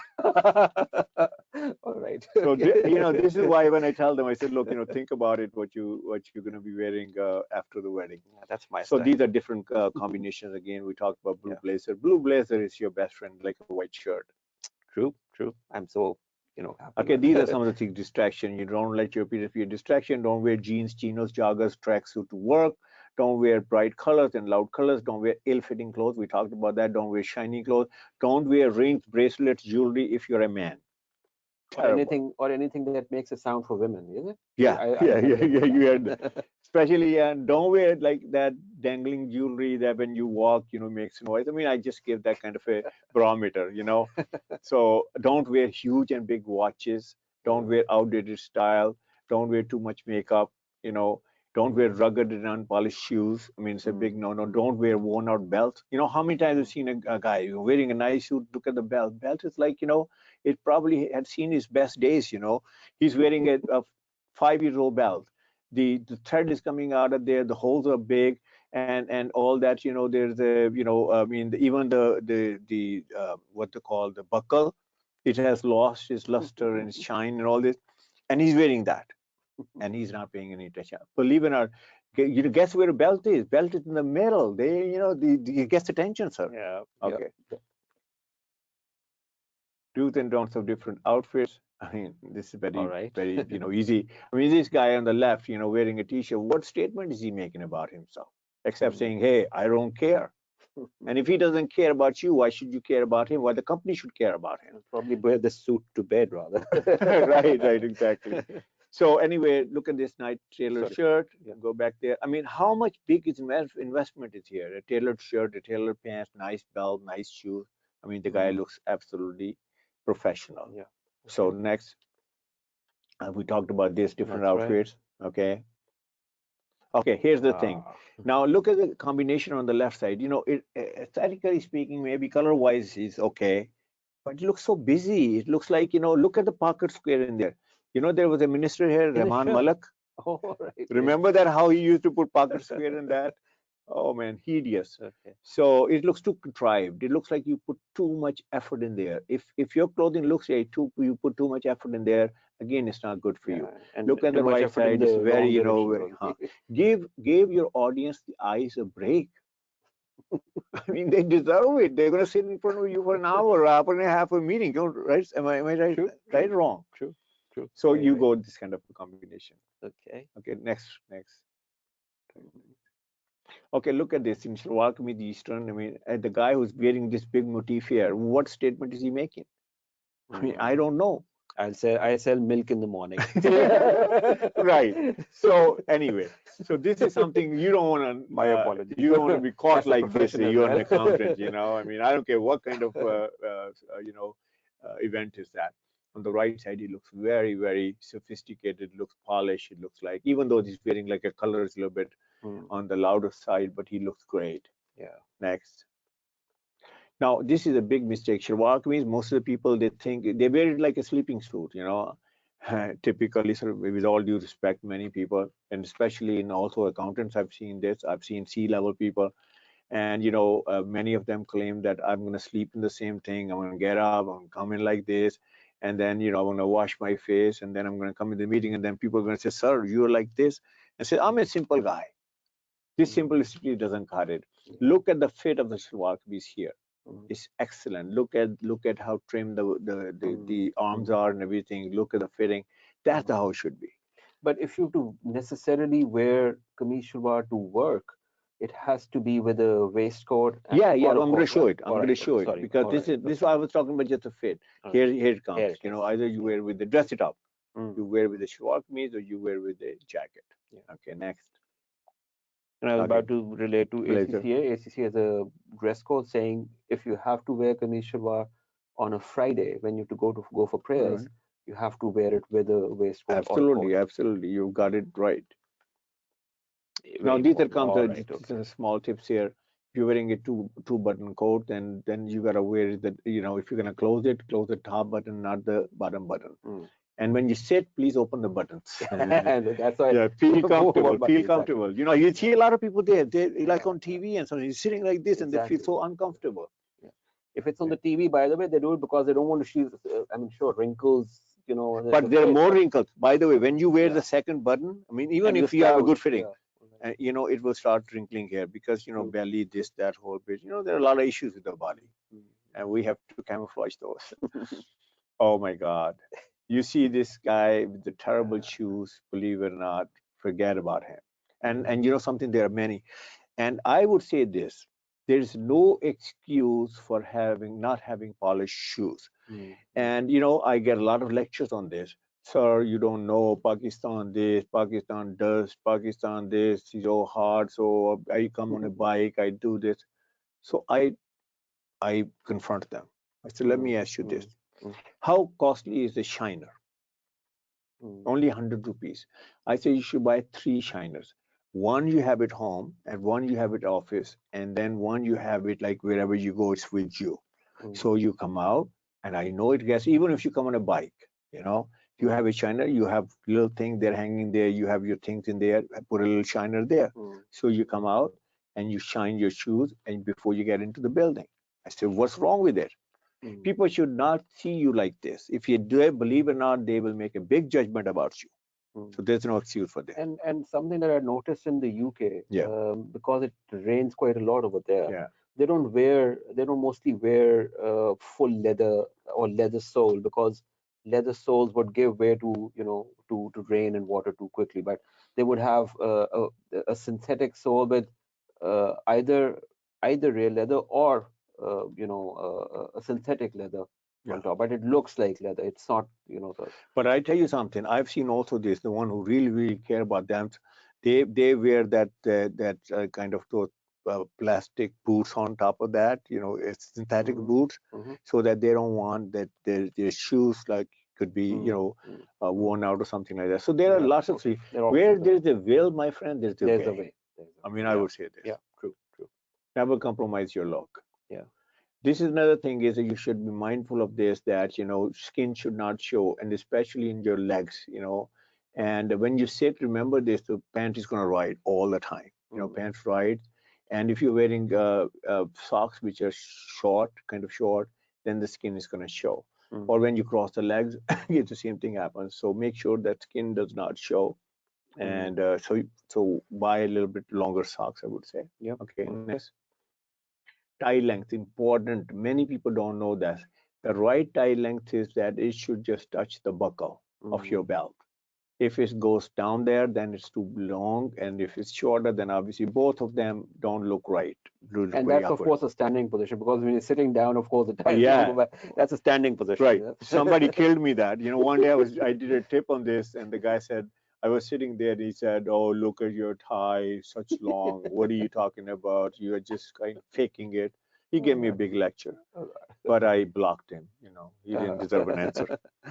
All right. So Okay. now here are the ties, the power ties.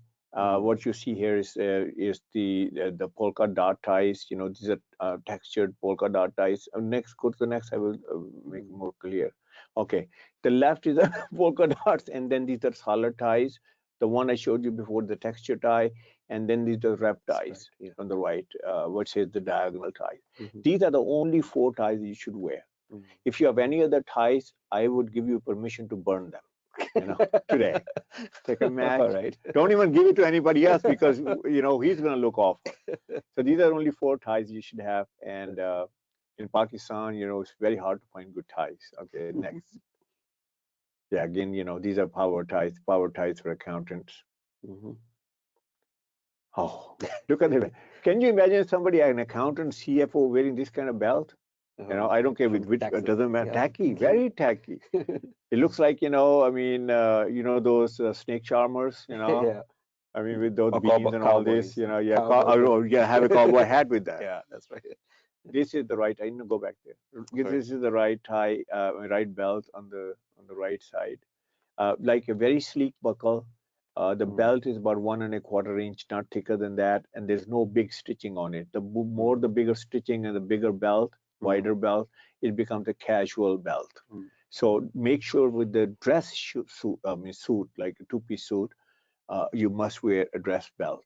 Never wear any casual belt with that. And especially make sure in that belt buckle, there is no logo on it, no Gucci, Mucci, or no, especially fake, 150 rupees, and you will compromise it. You should have different belts for different occasions and everything. Let's go through that. Handbag, you should have a nice handbag. It's not like you carrying a shopper or, or something like that. Looks very tacky again. My apologies for bringing this in, but I can't help saying it. But I was once in a meeting, was meeting an individual. To be, I was talking to him about the 6 Digits program, training and all. Right. He was carrying a bag, and an expensive one. But just because he was carrying an expensive bag, he put it right on the table, right in the middle. Yeah, and it was such a huge distraction. I kept looking at it, and then kept looking at him, and then the bag, and it was such a distraction. I mean, the bag should be on. I mean, not be the focus of it. Even if it's the most expensive bag in the world, it should be on the side. No, you are absolutely right. I mean, not to show off, that to say. True. But anyway, having a nice bag, invest in a nice bag. If you don't get it here, maybe you have a friend overseas, whatever, somebody could bring you a nice bag. I think it's going to be quite a bit of an asset. Okay, next. Yeah. Shoes. Now, this left shoe where it's crosses, I mean, I don't know who designed this shoe here in Pakistan. If I ever find him, I'll shoot him, literally. Very common. Yeah. By the way, this shoe, if you look at it, it does not go well with pants. It does not go well with shalwar kameez. It does not go well with jeans, which will look terrible. I don't know where did he come up with this idea, he or she, I don't know who it is. But they're making millions of rupees with this belt. So never wear these shoes, and the right shoes are the Oxford shoes if you want to wear lace-up shoes or something similar to that in a casual shoes. Okay. You should have all kinds of shoes, so that you have assortment of shoes for different occasions. Yeah, if you had time, I would have asked you brown shoes with what kind of a suit color. So. Well, I'll tell you the color of the shoes that should match with belt should match with the color of the shoes, and I would say that safer shoes are black. Yeah. Okay. Unless you're wearing, let's say, for example, this navy blue blazer and you're wearing with the camel pants. It's a very nice combination. Then you wear your brown shoes and the brown belt. But then your watch and your belt and I mean the leather should go. The leather should be the same color. The Dragon show on on BBC. I once noticed an angel an investor was wearing sneakers under the suit. I'm sure the man was wealthy and therefore he could get away with it, but terrible. I would never advise that. Not do that. I would never advise that. There are people who go against the grain. Let them go against the grain. Again, now in socks, it's very some people say that I'm wearing these all jazzy socks, designer socks. So I asked them, I said, why do you do that? And they say, well, I'm making a statement with that. I said, why don't you make a statement with your personality? Why you? So don't go for it. And normally the color of your socks should go with the trouser. Yeah, either with the trouser, either match with the shoe, or if you want to match with the trouser, then it should be a little bit darker than that, tad darker there. Okay, yeah, that's the rule. Okay. And then again, like it should be over the calves, so that your skin doesn't show. Skin doesn't show. Haircut is very, very important. You could follow me to the T, but if your hair don't look professional, believe it or not, it's going to really impact on your look. I would say for this, I'll advise anybody and everybody out there, go to a good salon, get some help, and let them show you with your face shape and your forehead and all that's what looks good on you. Tell them that you are a professional person, you want a professional look, and they will guide you, and probably 2,000, 3,000 rupees, they will set you up once, and then you can do your own hair. Yeah, even although it doesn't apply to me, not much left, but at least for my beard, I would want a professional advice. And the thing is also for beard also is first one advice I can give is all facial hair, they should be nicely trimmed. Exactly. You see a lot of bushy this and mustache going to the mouth, this and that. How distracting is that?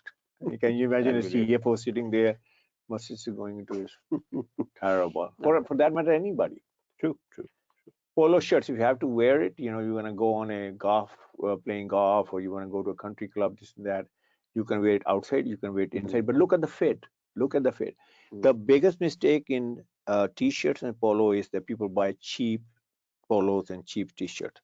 And guess what happens? After 1 or 2 wash, the collars are flipping out, and the rib, if you're wearing those jewel neck, t-shirt, it goes down here. Imagine and by the way, This is our conversation. This is our conversation. Anything over here which is not perfect, believe it or not, it's going to work against you. It's going to work against you. And then the other problem is that they go, when you wash them, they become very saggy or they become very tight. So I would say invest in nice casual if you want to wear it. Yeah, true. Okay, true. T-shirts. Try to find a black T-shirt in Pakistan without a logo. Without a logo. Without a logo. Yeah. Or the Impossible. huge horse. Horse, polo. this, that, whole. And there's something bigger the horse. I said, what are you selling horse? I mean, you're in a meeting. Forget about this. These were the Very sweaters that I important. was talking about. Some of the sweaters. Okay, go ahead next. This is I was talking about the men's grooming kit. I know we don't believe in that, but these are things that you need. One small compact toothpaste there.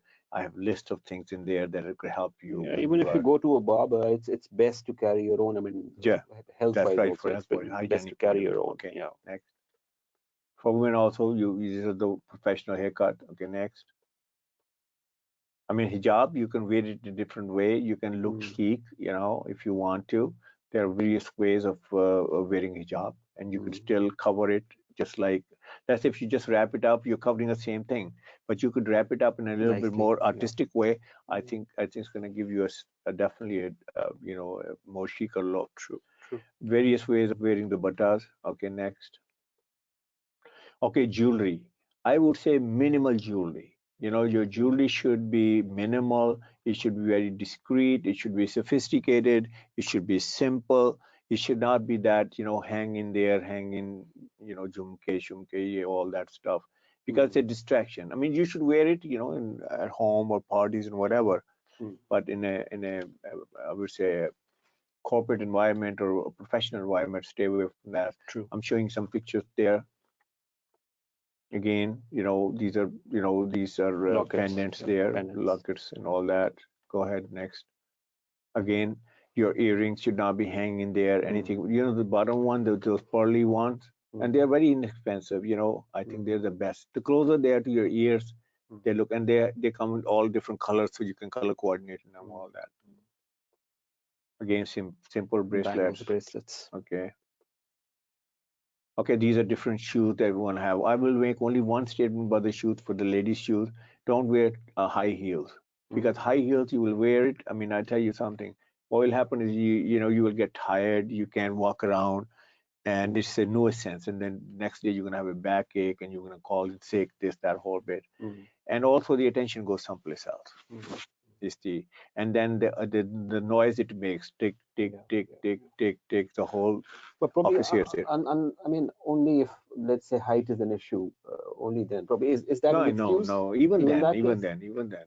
Who cares about this? I mean, you're nicely dressed, and your height is your height. I mean, you cannot just fake Not it. feel complexed about it. Yeah, you don't feel confident. But the thing is, those illusionary dressing techniques, which I told you, you can probably gain a couple of inches. You're not blocking yourself in different, blocks of colors and this and that, and then harmonious look, and then your cut. You're not wearing too big clothes, too tight clothes, and then styling is that makes you look taller and all that. Okay. I would say that don't take refuge in these kind of things that padded this and padded that and all that. Don't look phony and fake. Look real who you are. That's my biggest advice. Okay, these are different different types of. You should have these, like the classic flats. I mean, they're beautiful. If you want to wear, like with the heels, we call pumps. Pumps are good. They have a smaller heel, and they still look very good for the leg and for your total outlook. Okay. Next. Again, belts. You should have some belts if you wear belts. Different. These are for females, right? Again, yeah, for female. Some very classic looking belts. Again, this is the grooming kit. I mean, if your nail breaks, you're not gonna have a meeting and then you're gonna hide your nails. I mean, so go in the washroom or whatever privacy and chew nails. Oh my God, terrible. Next. Okay. These are different things that you should have. We talked about raincoat. This raincoat here, top coat here. These are staple items that you should have in your closet. Shoes and belts. Some of those shoes that has a little bit design on it. They look very nice. Brogue. Next one. Yeah, I call them brogue. Yeah. Brogue. Yeah. Okay. Next. Next. Next. Okay, this is the interesting part, probably for Shireen. Oh my God. We are Oh guilty my of this. God. We're guilty of this. And I tell Yeah. you something, Summers. if you look like this in a meeting or you go there, and it's not how many times we've seen this. True. Guy goes there, does a presentation, here's this ugly thing, ugly big spot. Mm. And you know something, this is probably is the biggest, I would say, thing which will work against you in a professional career. Yeah. So what's the Your solution personal to this? hygiene. I mean, Solution, very easy solution. Okay. You know, he's gonna get the maximum out of me. So solution. Solution is a 200 rupees solution. Okay. And that is the undershirt. okay. You wear undershirt, and the undershirt should have the short The short that you know sleeves. sleeves there. Not the Because if sleeveless you're one. wearing undershirt without sleeves, then it's not going to help you. So what happens is this, that all the perspiration, and wear cotton one, not like any other material. So the sweat, you know, naturally we sweat. It's hot, it's humid, it's this and that, and you know we live in a very tough climate. So the sweat is going to be absorbed in that. And the other benefit, because you're an accountant, you want to know everything. Is like, okay, you know, what's the benefit of it? You know, cost, benefit, or is that you know, it will give you more. I would say the life of your shirt is going to be much longer Your because sweat is acidic and it yeah, leaves the it cuts cloth through the because of fabric it and cuts through everything. the You see, fabric. I've seen rings here. It True. looks Yeah. terrible. Yeah. So that's the 200 rupees solution that I will tell you. But you should never ever be caught. Yes. Never Yeah. ever be Yeah. caught in this. I don't care. It could be 100-degree temperature there, Yeah. 200 degrees temperature. You should never be caught like this. How about non-perspirant sprays? I mean, So there was a bit of. we'll come into this. All You right. know, Okay. deodorant and all Okay. this. Sure. Okay. This picture says it all. Yeah. If you are in this predicament, let me tell you this: your Repulsive. career is not going to get any place. Yeah. I True. mean, True. you know, and you know what this is, and you should take care of this. Okay, same Yeah. thing. You All right. know, man, Okay. woman doesn't matter. Yeah. Okay. Next. Again, solution to this: chew a gum Solution, no, or solution oh, are I'm coming. sorry, I'm Solutions are jumping. coming. You're ahead of everything. All Here's right. the solution, All you right. know. Okay. I mean, you know, we had a toothbrush there, we had the toothpaste there in your grooming kit. You know, it happens. Let me tell you this. It's not a big thing. You know, let's talk about this. When we have bad odor in our mouth, what happens is we talk a lot. You know, when you talk a lot, You your didn't mouth gets realize. Yeah. dry. Yeah. And when your mouth gets dry, it's not fresh anymore. True. But you don't know it, it's not fresh anymore. So, Mm. you know, you should know this, that every few hours or a couple of hours you Sip go water. there, you freshen yourself up. And there are some other solutions there. Next, go next. By the way, about like simple solution, you know, take shower. You know, an example come to my mind. There was a guy there. He came. He was actually a student, you know. So I then he became friendly, and then I told him. I said, "Do you take shower? By the way, no, I thought there was an issue there." He says, "Yes, sir. I do take a shower. I take a shower once a week." He told me that. I said, "God bless you." God bless you. Take a shower Every day. Okay, this is what we're calling about deodorant. Yeah. Okay. This is another thing, you must invest in good deodorant. You know, if Mm. you have a branded deodorant which has, you know, you go there and you would find a lot there. Yeah. And Okay. uh, you know, use the one which gives you 24 hours to keep you Cover. dry for Yeah. 24 hours. Okay. Because obviously in the office you're not going to be doing this. Of course. Okay, this Cologne. is a very interesting part. Perfume. You know, should we wear perfume or not? I said I think we should, but we should not take a bath in it. Honestly, it Not very happened loud. All in right. New York. It happened. I was obviously in my building, and it was like a 20-some-story building, and I saw a girl. I mean, nothing wrong. You know, I'm not making any sexist remark, but anyway, she walked in. We were going upstairs, and I said, "Oh my God!" I looked the other way. I said, "I can't. You know, she's gonna knock me down." She was wearing very, very heavy perfume, very strong perfume. So ironically, she went on the same floor that I had my office. All right. And ironically, she was going for a job interview. And ironically, I was still out there and she went in and she came out. So then I asked the person, I said, what happened? He said, the boss said, no, no, no, I'm not going to hire her. Yeah. So Okay. now the other thing about this is funny part is that how we put perfume. I don't know about maybe Sri Lanka and Bangladesh do it differently, but I really doubt it. In Pakistan, we do it is we take the bottle. So let's say this is the bottle in my hand. I go shh.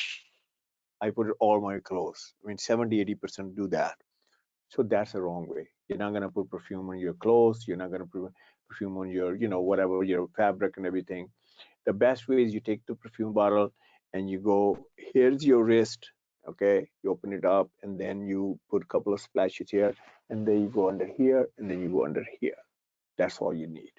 And if you need it during the daytime, you have a small one in your, again, grooming kit, and then you can use it the same way. So don't put it on your clothes and all that. Yeah. Okay. Again. Now Very this is important. Yeah. this is what we're talking about. So a little bit of mouthwash. And nowadays, some people say, "Oh, it's a big bottle. Where am I going to carry it?" By the way, they're small bottles. Yeah. Even Listerine strips Yeah. are available. Yeah. So Okay. Okay, next. Tic Tac. Yeah, these are mint. Oh, there you Here you go. Right. So you were like way ahead of me. I'm sorry. Okay. This is, by the way, we're coming down to the final stretch here.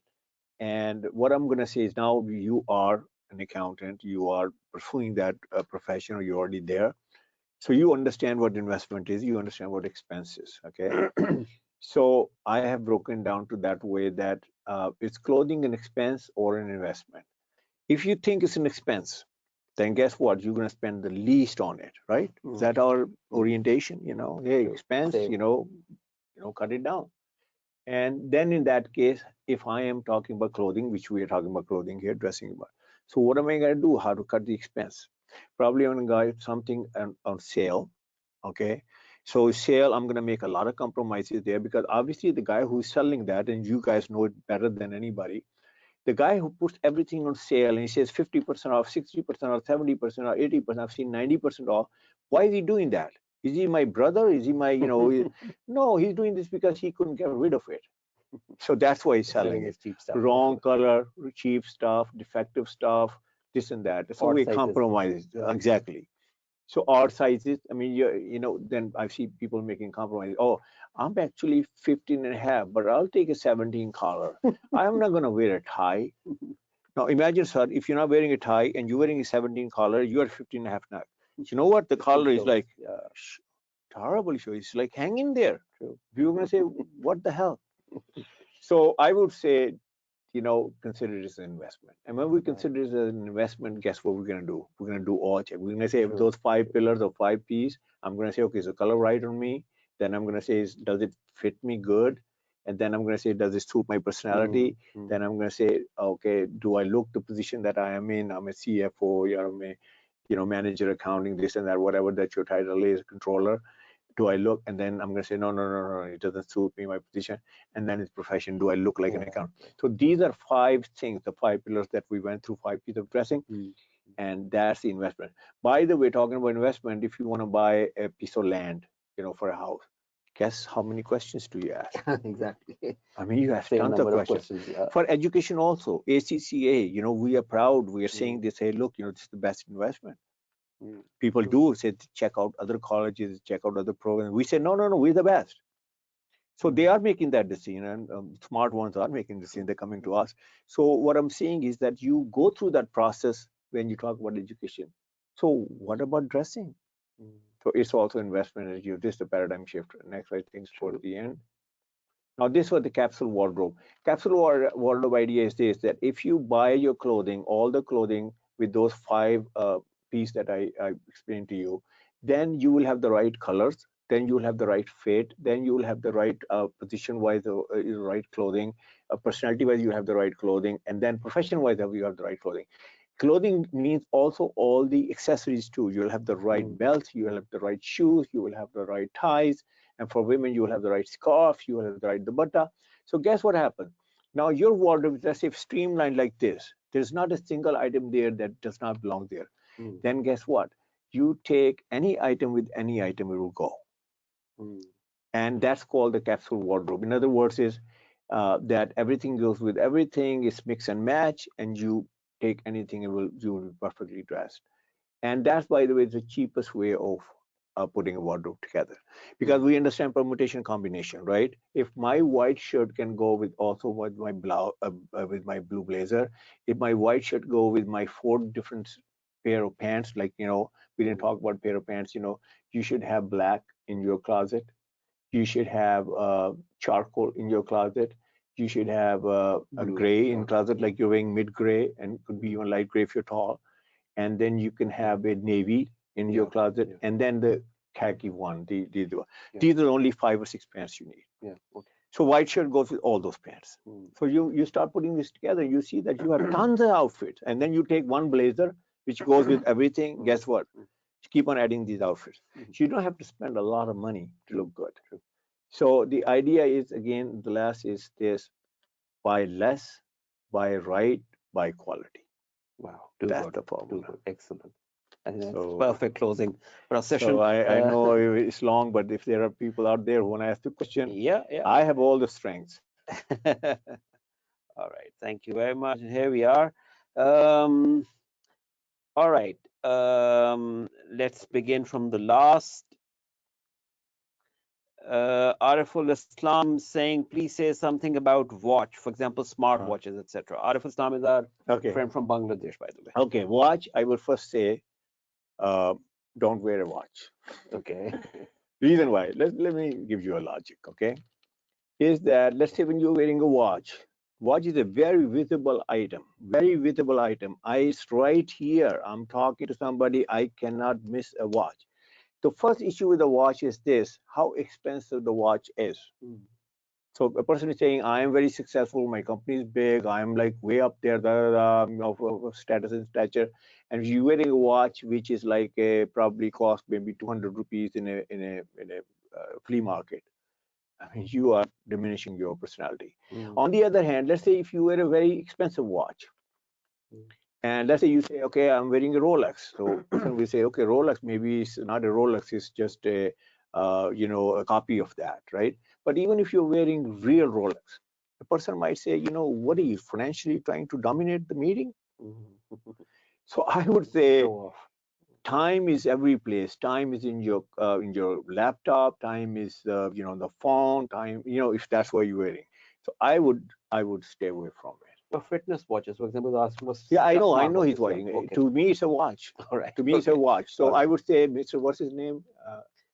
Ariful Islam. Ariful Islam. I would not wear a watch. Okay, thank you. Muhammad Anas is saying, what should be the shalwar length for normal men? Okay, what should be the shalwar length is this? Okay, obviously it depends upon your height. Okay, the right length, because for shorter guys, I mean, I don't want to have them a longer length at all. They think they could look taller by wearing longer length pants or shalwar. I think it's the opposite. What it makes them is look shorter, because once they have more breaks, eye stops there, and then it's giving you less of a height, more than it, because eye stops there. So I would say that the right length is this, that it should not be too long, it should not be too short. I have to see it. I have to see your height and all this. It'll be comparable to your height. Okay. Alina is asking a pertinent question, saying, is wearing abaya fine? Is wearing abaya fine? Let me tell you this. My feeling on this is that you should, now abaya is what type of abaya we're talking about. If you're going to cover all yourself and you're going to show your only eyes, then I got news for you. Corporate is never going to accept you. Unfortunately, I'm sorry to say this. You're going to be very uncomfortable in that. Or you find an organization where all people are like that. Okay. So I would say that, find the right comfortable environment for you, because you don't want to be uncomfortable. You cannot go there and convince them. They cannot convince you. It's going to be a struggle there. But if you feel that way, more power to you. All right, people are asking about studs. Okay. Or cufflinks. Cufflinks, not studs. Okay. Cufflinks. Okay. All right. Yeah. Okay. First of all, should you wear cufflinks or not? Are there cufflinks in fashion or not? Let me tell you this: cufflinks have never gone out of fashion. But you should know who you are and what position you are in. Let's say, for example, you're going for a job interview and you're wearing very expensive cufflinks, you're wearing a tie pin, you are wearing pocket square, you are dressed like a CEO of the company. So people might think like, are you here to get a job or you take over the company? So I would say overdressing is not. But anyway, it's a classic look. And the other thing is also, this is a very, I'm going to get a little psychological here, is that are you a cufflink type of guy? And people ask me, what do you mean I'm a cufflink type of guy? And the answer to this is, are you too conscious that you're wearing cufflinks? If I'm wearing cufflinks and I said, look, talk to me, talk to me, talk to me, like, some women do that. I'm not taking a, shot at them, but if they're wearing a new ring, they talk like this. So uh, if you, or you're going to continuously touch it and this and that, believe it or not, leave it alone. Don't do this. But if you can wear it, forget about this, and you are, of that status stature, I would say it definitely brings panache to it. Okay. I would definitely wear. And also with cufflinks, I might say a couple of things I want to add this. Don't wear cufflinks which are too loud. Don't wear cufflinks which are diamonds in it. That's a horrible, horrible, no shiny cufflinks. So then it's like very discreet and all that. I don't know if you can see that. I'm wearing like very simple cufflinks. Yeah. And it has some relevance to like colors match all this and that. Smaller, discreet. Two important questions. One is by Dinuki. She's from Sri Lanka. She's saying, what about accessories to outfits such as watches, jewelry? Are there any do's and don'ts? I think we described that. I would say that minimal okay. Jewelry, minimal watches, minimal this. Get the main thing is you want to make a statement with who you are and what your expertise are and what your personality is. You're gonna make statement with that and not with anything you're wearing. Actually, the right way of wearing nice clothes is you wear nice clothes and forget about it that you're wearing nice clothes. You go there and get the job done. Okay. Zahra has asked a very interesting question, and there could be a flip side of this question. Okay. She's saying, do accountants need to look like accountants even in casual family time? What else do you want to look like? Okay, it's a two-way street. I mean, I don't know if she meant like, okay, the way I described it. No, let me tell you this. Once come the family time, you can look the way you want to. For example, you have a barbecue at your house. You want to invite the friends. You want to take your shorts out. I mean, I'm sure women are going to wear it, but men, you want to take your jeans out. You want to take your chinos out. By all means, do that. But when we talk about the public events, when we talk about corporate, and when we're talking about outside, then I think that you should look like you're an accountant. But clean clothes, iron clothes, clothes not showing skins. Yeah. I would not wear too casual clothes because, my kids this will look after me. Very, very, very important. Yeah. I mean, thank you for reminding me that. You are a role model. So if you're a man, you're a role model. If you're a woman, you're also a role model for your children or for your family, whatever it is. I would say that, don't, I mean, be discreet in that. Okay, great. Thank you very much. There are some repeat questions such as colors of sweaters, etc. You can watch the recording and look at that. Just last question. Let's say I'm looking for the. All right. So Mohammed Lal is saying, sir, is cotton jeans pants are considered formal dressing? This is confusion. Sometimes my office colleagues say yes, but sometimes they say no. I will surprise you by saying this, that jeans and t-shirts and chinos is not even casual, it's a streetwear. I'll go that far. But khakis, for example, if they're khakis is what khaki? Chinos. Okay, one khaki is this, that's a cotton pant, it's like a dress pant, it has a crease. Excellent. Yeah. But if it's chinos, then it's in the family of jeans. Then what are you, I mean, you are in this position and you go on there and you wearing these very tight type of clothes and everything and, very casual. Again, the whole thing is when somebody looks at you, what impression do they make out of you by looking at you? If they think you are into more tailored clothing, they will make an impression they're a serious person, serious guy, serious place, serious business. And if you look very casual, have you seen casual people how they sit? I mean, first they will kind of slide, and then they slide down, and they slide down. They kind of they're slouchy, and then they almost lay down. So true. Give me a break, Right. And I think ironing, especially if you're wearing cotton trousers. Yeah. I mean, your knees popping out, your the wrinkles behind the knees, etc. Yeah. Showing as if you're wearing this trouser for the fifth time straight without ironing. I think that's very important. Yeah. My discomfort, but absolutely. I think that you should look at your pants, you look at your shirts, you look at everything. Nothing should look wrinkly, nothing should look. I mean, they should be taken care of, just like anything else. So I would say that you are absolutely right. Those points should be well taken care of. Aish Vikramathe has asked a question which I think you've explained already. The what are the colors of a dress speak about? Are there specific signals from Yeah. the colors of a dress? Please clarify. So I think Yeah, you we talked mentioned about that. like if you're wearing black and you know that's a power color. Yeah. Maybe we talked about this has power and it's also approachability. Then we talked about grays, they're White very and professional color. Then trustworthy we and all. talked about white. I mean, if you're not gonna wear a white dress, you can take white and incorporate into your dressing. Anywhere in your If you dress. wear the butta, if you're hijab, or if not, then you can wear Mm. white piping, you know, with the Mm. with your color that you Okay. bring All in. right. So Okay. there are so many ways to bring that in. Mm. Okay, I think let's take one last question, and that is looking rich important or becoming rich important? Both, I think. I don't think we've Yeah. talked about, richness or showing off wealth. Then we I did think talk talking about about, the fit when he said that the fit because some people take an offense to that hey what are you talking about rich we talk about showing off professional wealth. not Okay. professional but so this is not how we look at Yeah. Yeah. in real world. Mm. I mean unfortunately movies this social media all that we have mental images. Mm. So my question is this: I'm not talking about you should look rich in a way that you look filthy rich. I'm talking about this that you are well off and Mm. you can, so that people Right. cannot focus. People focus Right. on what you have to Right. say. So Mm. I'm talking only in that aspect. Okay. All right. But yes, I think, and if you look rich, then maybe one day you will become rich too. Because people will give you those kind of opportunities. Okay. Last question. Yeah. Well, sorry, a couple of other interesting Okay, questions. fine, Anas no Khan is problem. saying, what is the best sitting style in a meeting wearing suits? Okay, So cross here's the legs style. or If you all can right. show me, I mean, I would show you Okay. that. They can What's the see you. best style? Okay. Take a peek. Very cool. Okay, your shoulder should be back there, like it's like good support with that. Mm-hmm. Your shoulders are back there. Shoulders are not Slouchy. Yeah. Okay. slouchy like Okay. that. Let me sit straight. And there's your, I mean, first of all, when you wear tailored clothing, it automatically goes like this. Mm. But still, you can work on your body. And then your back should be very like touching the back of the seat. What this is going to do is it's going to make you like erect like this, where you see my body language.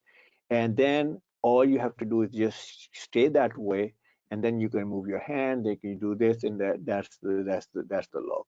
Mm. So if you don't give a good support to your body and your shoulders are not like this, then it's a very slouchy look, and then you're not going to look right.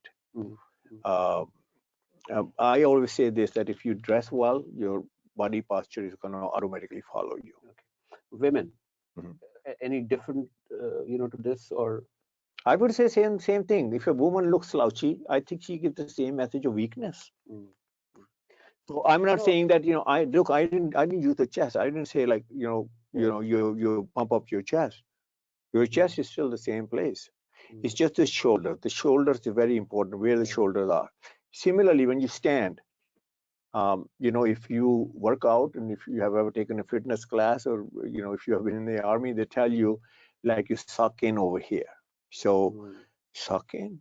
I mean, if you have a belly, I know it's hard to stand like this, but in important places, You I have mean, to. let's say, Yeah. for Yeah. example, there's a photography. I mean, Mm. you're standing with 10 other people, and sometimes, let's say, if you're in a bad shape or something like that, do that. I mean, just suck in, and as soon as you do that, what will happen is this frame is going to come into the right place. I think you also once mentioned that when you're sitting, your feet should be on the ground, both feet. Yeah, so you should not be Right. Both should be on the fidgeting. ground. Yeah. And No. one important thing, one of our ministers was criticized a few weeks ago for pointing the bad downside of the shoe towards Yeah. a Yeah. foreign diplomat. Yeah. That's terrible. Yeah, That's so that's terrible. disrespect, isn't it? Yeah. Yeah. And that's exactly why you should. Yeah. You Yeah. Yeah. suggested that Yeah. feet on the floor. Your feet should be on the ground and all this, and even like right now we got tired and we crossed legs and all this. But anyway, when you go to a place where they don't know you, and it's a pretty formal kind of a thing, don't even cross your legs because Mm, that's showing mm. all kind of like that you're Arrogance and too all. Yeah, easy or arrogance or something like that. yeah, yeah. So I would Okay, definitely. great. Thank you. Shakil Ali, last question saying, I have read somewhere 90% people you meet, they look at your shoes first. Is it so? Do you think we should invest more on shoes? I don't think so. Unless you're wearing red shoes or you're wearing shoes that which does not match. And that's why I don't say like you wear brown shoes because Yeah. let's say wearing your black suit and you're wearing brown shoes, then the eye is gonna go there. But they do pay attention to the shoes. So I would say that Your shoes should be polished. The shoes should be rightly coordinated with your outfit, and they should be of right. Like I said, the way I showed you Oxford shorts, if you're wearing, suit, a two-piece suit. If you're wearing a casual, I would say business casual outfit, you like that, you can wear loafers. But again, in that, no big clip-ons, no big. I see a lot of accountants doing that. Big mistake again. Shoes in there, they are kind of loud. They're wearing because they go to the Big store. buckles on Yeah, the big buckles, big anything shiny on it, or too many tassels, or that sort of thing. patent leather. Yeah, Very or shiny. two-tone shoes. Two-tone shoes. Oh my God, yeah. Because these people are Half very leather. deceiving. You go to a salesman and say, "Oh, Yeah, so today's trend is this," and if a guy is like just not too sure about who he is, you'll get sold. he gets sold on this. Yeah. So that's A terrible. few, sort of Go ahead, no rapid problem. Oh, fire yeah, here. questions. So, Yeah. is repeating clothes an issue, or women in nail polish is a professional, unprofessional? Okay, Nail let's polishes. take one at a time. All right. Is repeating clothes is an issue. Uh, uh, if you're wearing wrong clothes, then obviously it's an issue. You will look like not right. But let's say if you're wearing this, the way I said it, let's say navy blazer, if you're wearing a navy jacket, you're wearing navy suit, you're wearing white shirt. I mean, obviously you are, repeating it. Mhm. But those colors are processed differently than any other colors. We used to looking at them. We used to looking at like, okay, look, and oh yeah, yeah, he's all right. Let's talk. So that I don't have any issue with. But I do have issue with this, that if you have same outfit wearing again and again and again, I mean, this gives you the I would say perception to the people that why do you have the same outfit? Yeah. It's I think boring. you gave the solution also. Complicate, Yeah, combinations and yeah, permutations. that So that's the best the thing. capsule wardrobe ideas. Yeah, yeah. So you Capsule start wardrobe. building this, and you will see that how many things. And the other question, what was Nail question? polishes for women, Nail polish, I would say, is again, or you henna. know, Well, let's I would, recommend. forget about it. All right. Please don't go there. I've seen that. Remember, business place, your job, working place, all it's a very serious place. So if I will not wear very, very loud, nail polish, I could wear clear nail polish. Clear nail polish looks very professional. Mhm. So I would say those are because we do talk with hands, and we do talk with like Mm, this is mm, how our mm, conversation is. So mm, I would remain discreet. mm, mm. Okay. White pen, something of that. Off-white pants. What Oh, about them? okay. Is it something to be proud of? Yeah, you can wear white pants if you are getting married on a yacht. Sure, why not? Or if you're going to the beach, beach Yeah. wedding, wear white suit. Yeah, Okay. I what's think the point? Okay. so off-white or white, No, no go. no, I no. mean, I think you Pants, I'll mentioned the forget colors about it. of the pants as well. Also, for that matter, people ask me, oh, can I wear check pants? Imagine about this. Whole focus is gonna go is pants. Okay, here comes a guy. Oh yeah, yeah, pants. Okay. No, please don't. Don't wanna have the focus there. You wanna have the focus here. This is the window, my friend. This is the window. This is the frame. Okay. This is how we talk, right, sir? How Yeah, long we yeah. are sitting here? True, We didn't true, talk like this. true. We Even though we are tired, our backs aching, but no, we'll be comfortable. All no. right. I'm used to doing 8 hours, Oh so wow. so Okay. I'm okay. I think last question. Yeah, We okay. are. Could you believe we are 1 hour over the set? But then such an interesting session. I can tell you if they can if they can apply all Oh this, yeah, yeah, and it's definitely going yeah. to be a It's very definitely good gonna. session. I can guarantee you this. That's the sixth digit. I mean, if It's going they to come also, sooner. yeah, All if right. they, they follow all the other things which share all Yeah. the gaps. But this one, if you fill that gap, we can guarantee you're way up there. Okay. Okay. Muzammil has asked the last question saying, what dressing is suitable for tall and big people? So like you said, I put short a should okay, not okay, I got it. okay. Actually, I just put a small video on my Facebook how short people should dress, right? And there comes a question, same question. Okay, how the tall people should look shorter. So Okay. and when I looked at him, I knew who he was. He was about I've met him at some event. He was like 6'8" or 6'7", very Oh, imposing oh, all personality. right. If you are very tall and if you are imposing personality on top of that, you're also big, then let me tell you this: what you should do. You should soften your image. Mm-hmm. Okay, so how do you soften your image? If I have 2 minutes, I'll tell you a story. One time, a deputy director of FBI came to my showroom. He called me up and he said he was changing career and he's going to business meeting. And he said, I heard that advise people on how to dress and everything. So I said, okay, sure. So he came in. When I looked at him, I could not look in his eyes.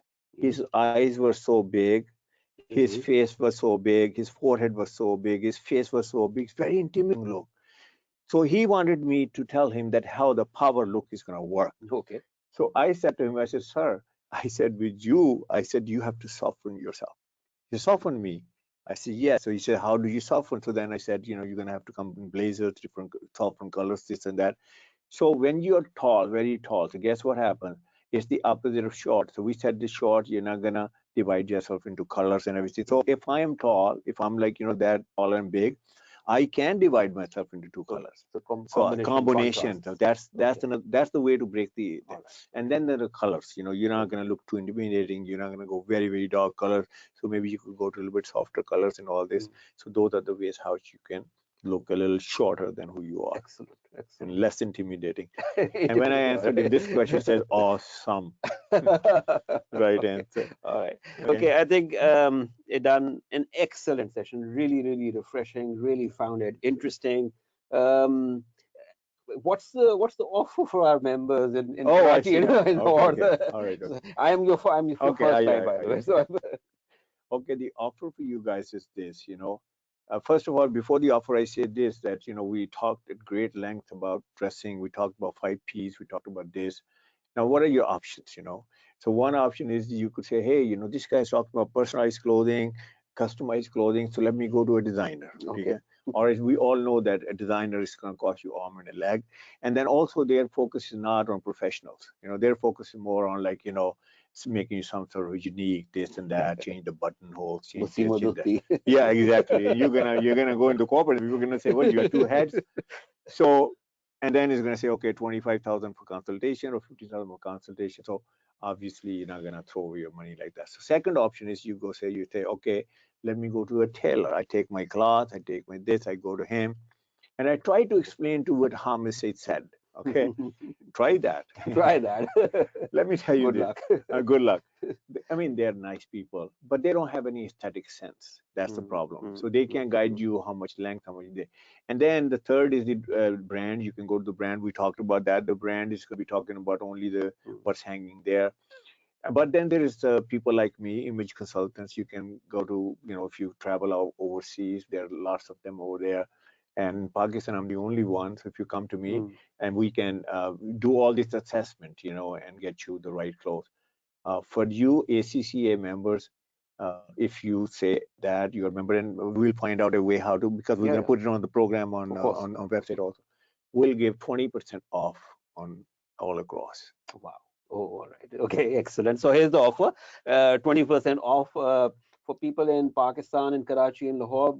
Yeah, but Can they offer overseas, people no. But then I can do a one-on-one consultation with video? them, Okay, because all then they right. obviously I can show them, because one-on-one consultation, I'm going to look at them, I'm going to look at their eye color, hair color, skin tone, I'm going to give them, Mm, and then mm, I look at like who they are, at what level they are operating, so they can mm. like people from Sri Lanka and Bangladesh, they could take a consultation with me, All right. Okay. and then obviously, and then I could also guide you in international brands. Okay, in Amazon.com, I could say, okay, this brand has that kind of Oh, all right. look, Okay. That's very because helpful. obviously it's the second best thing, Mm, than mm, actually making the garment for you.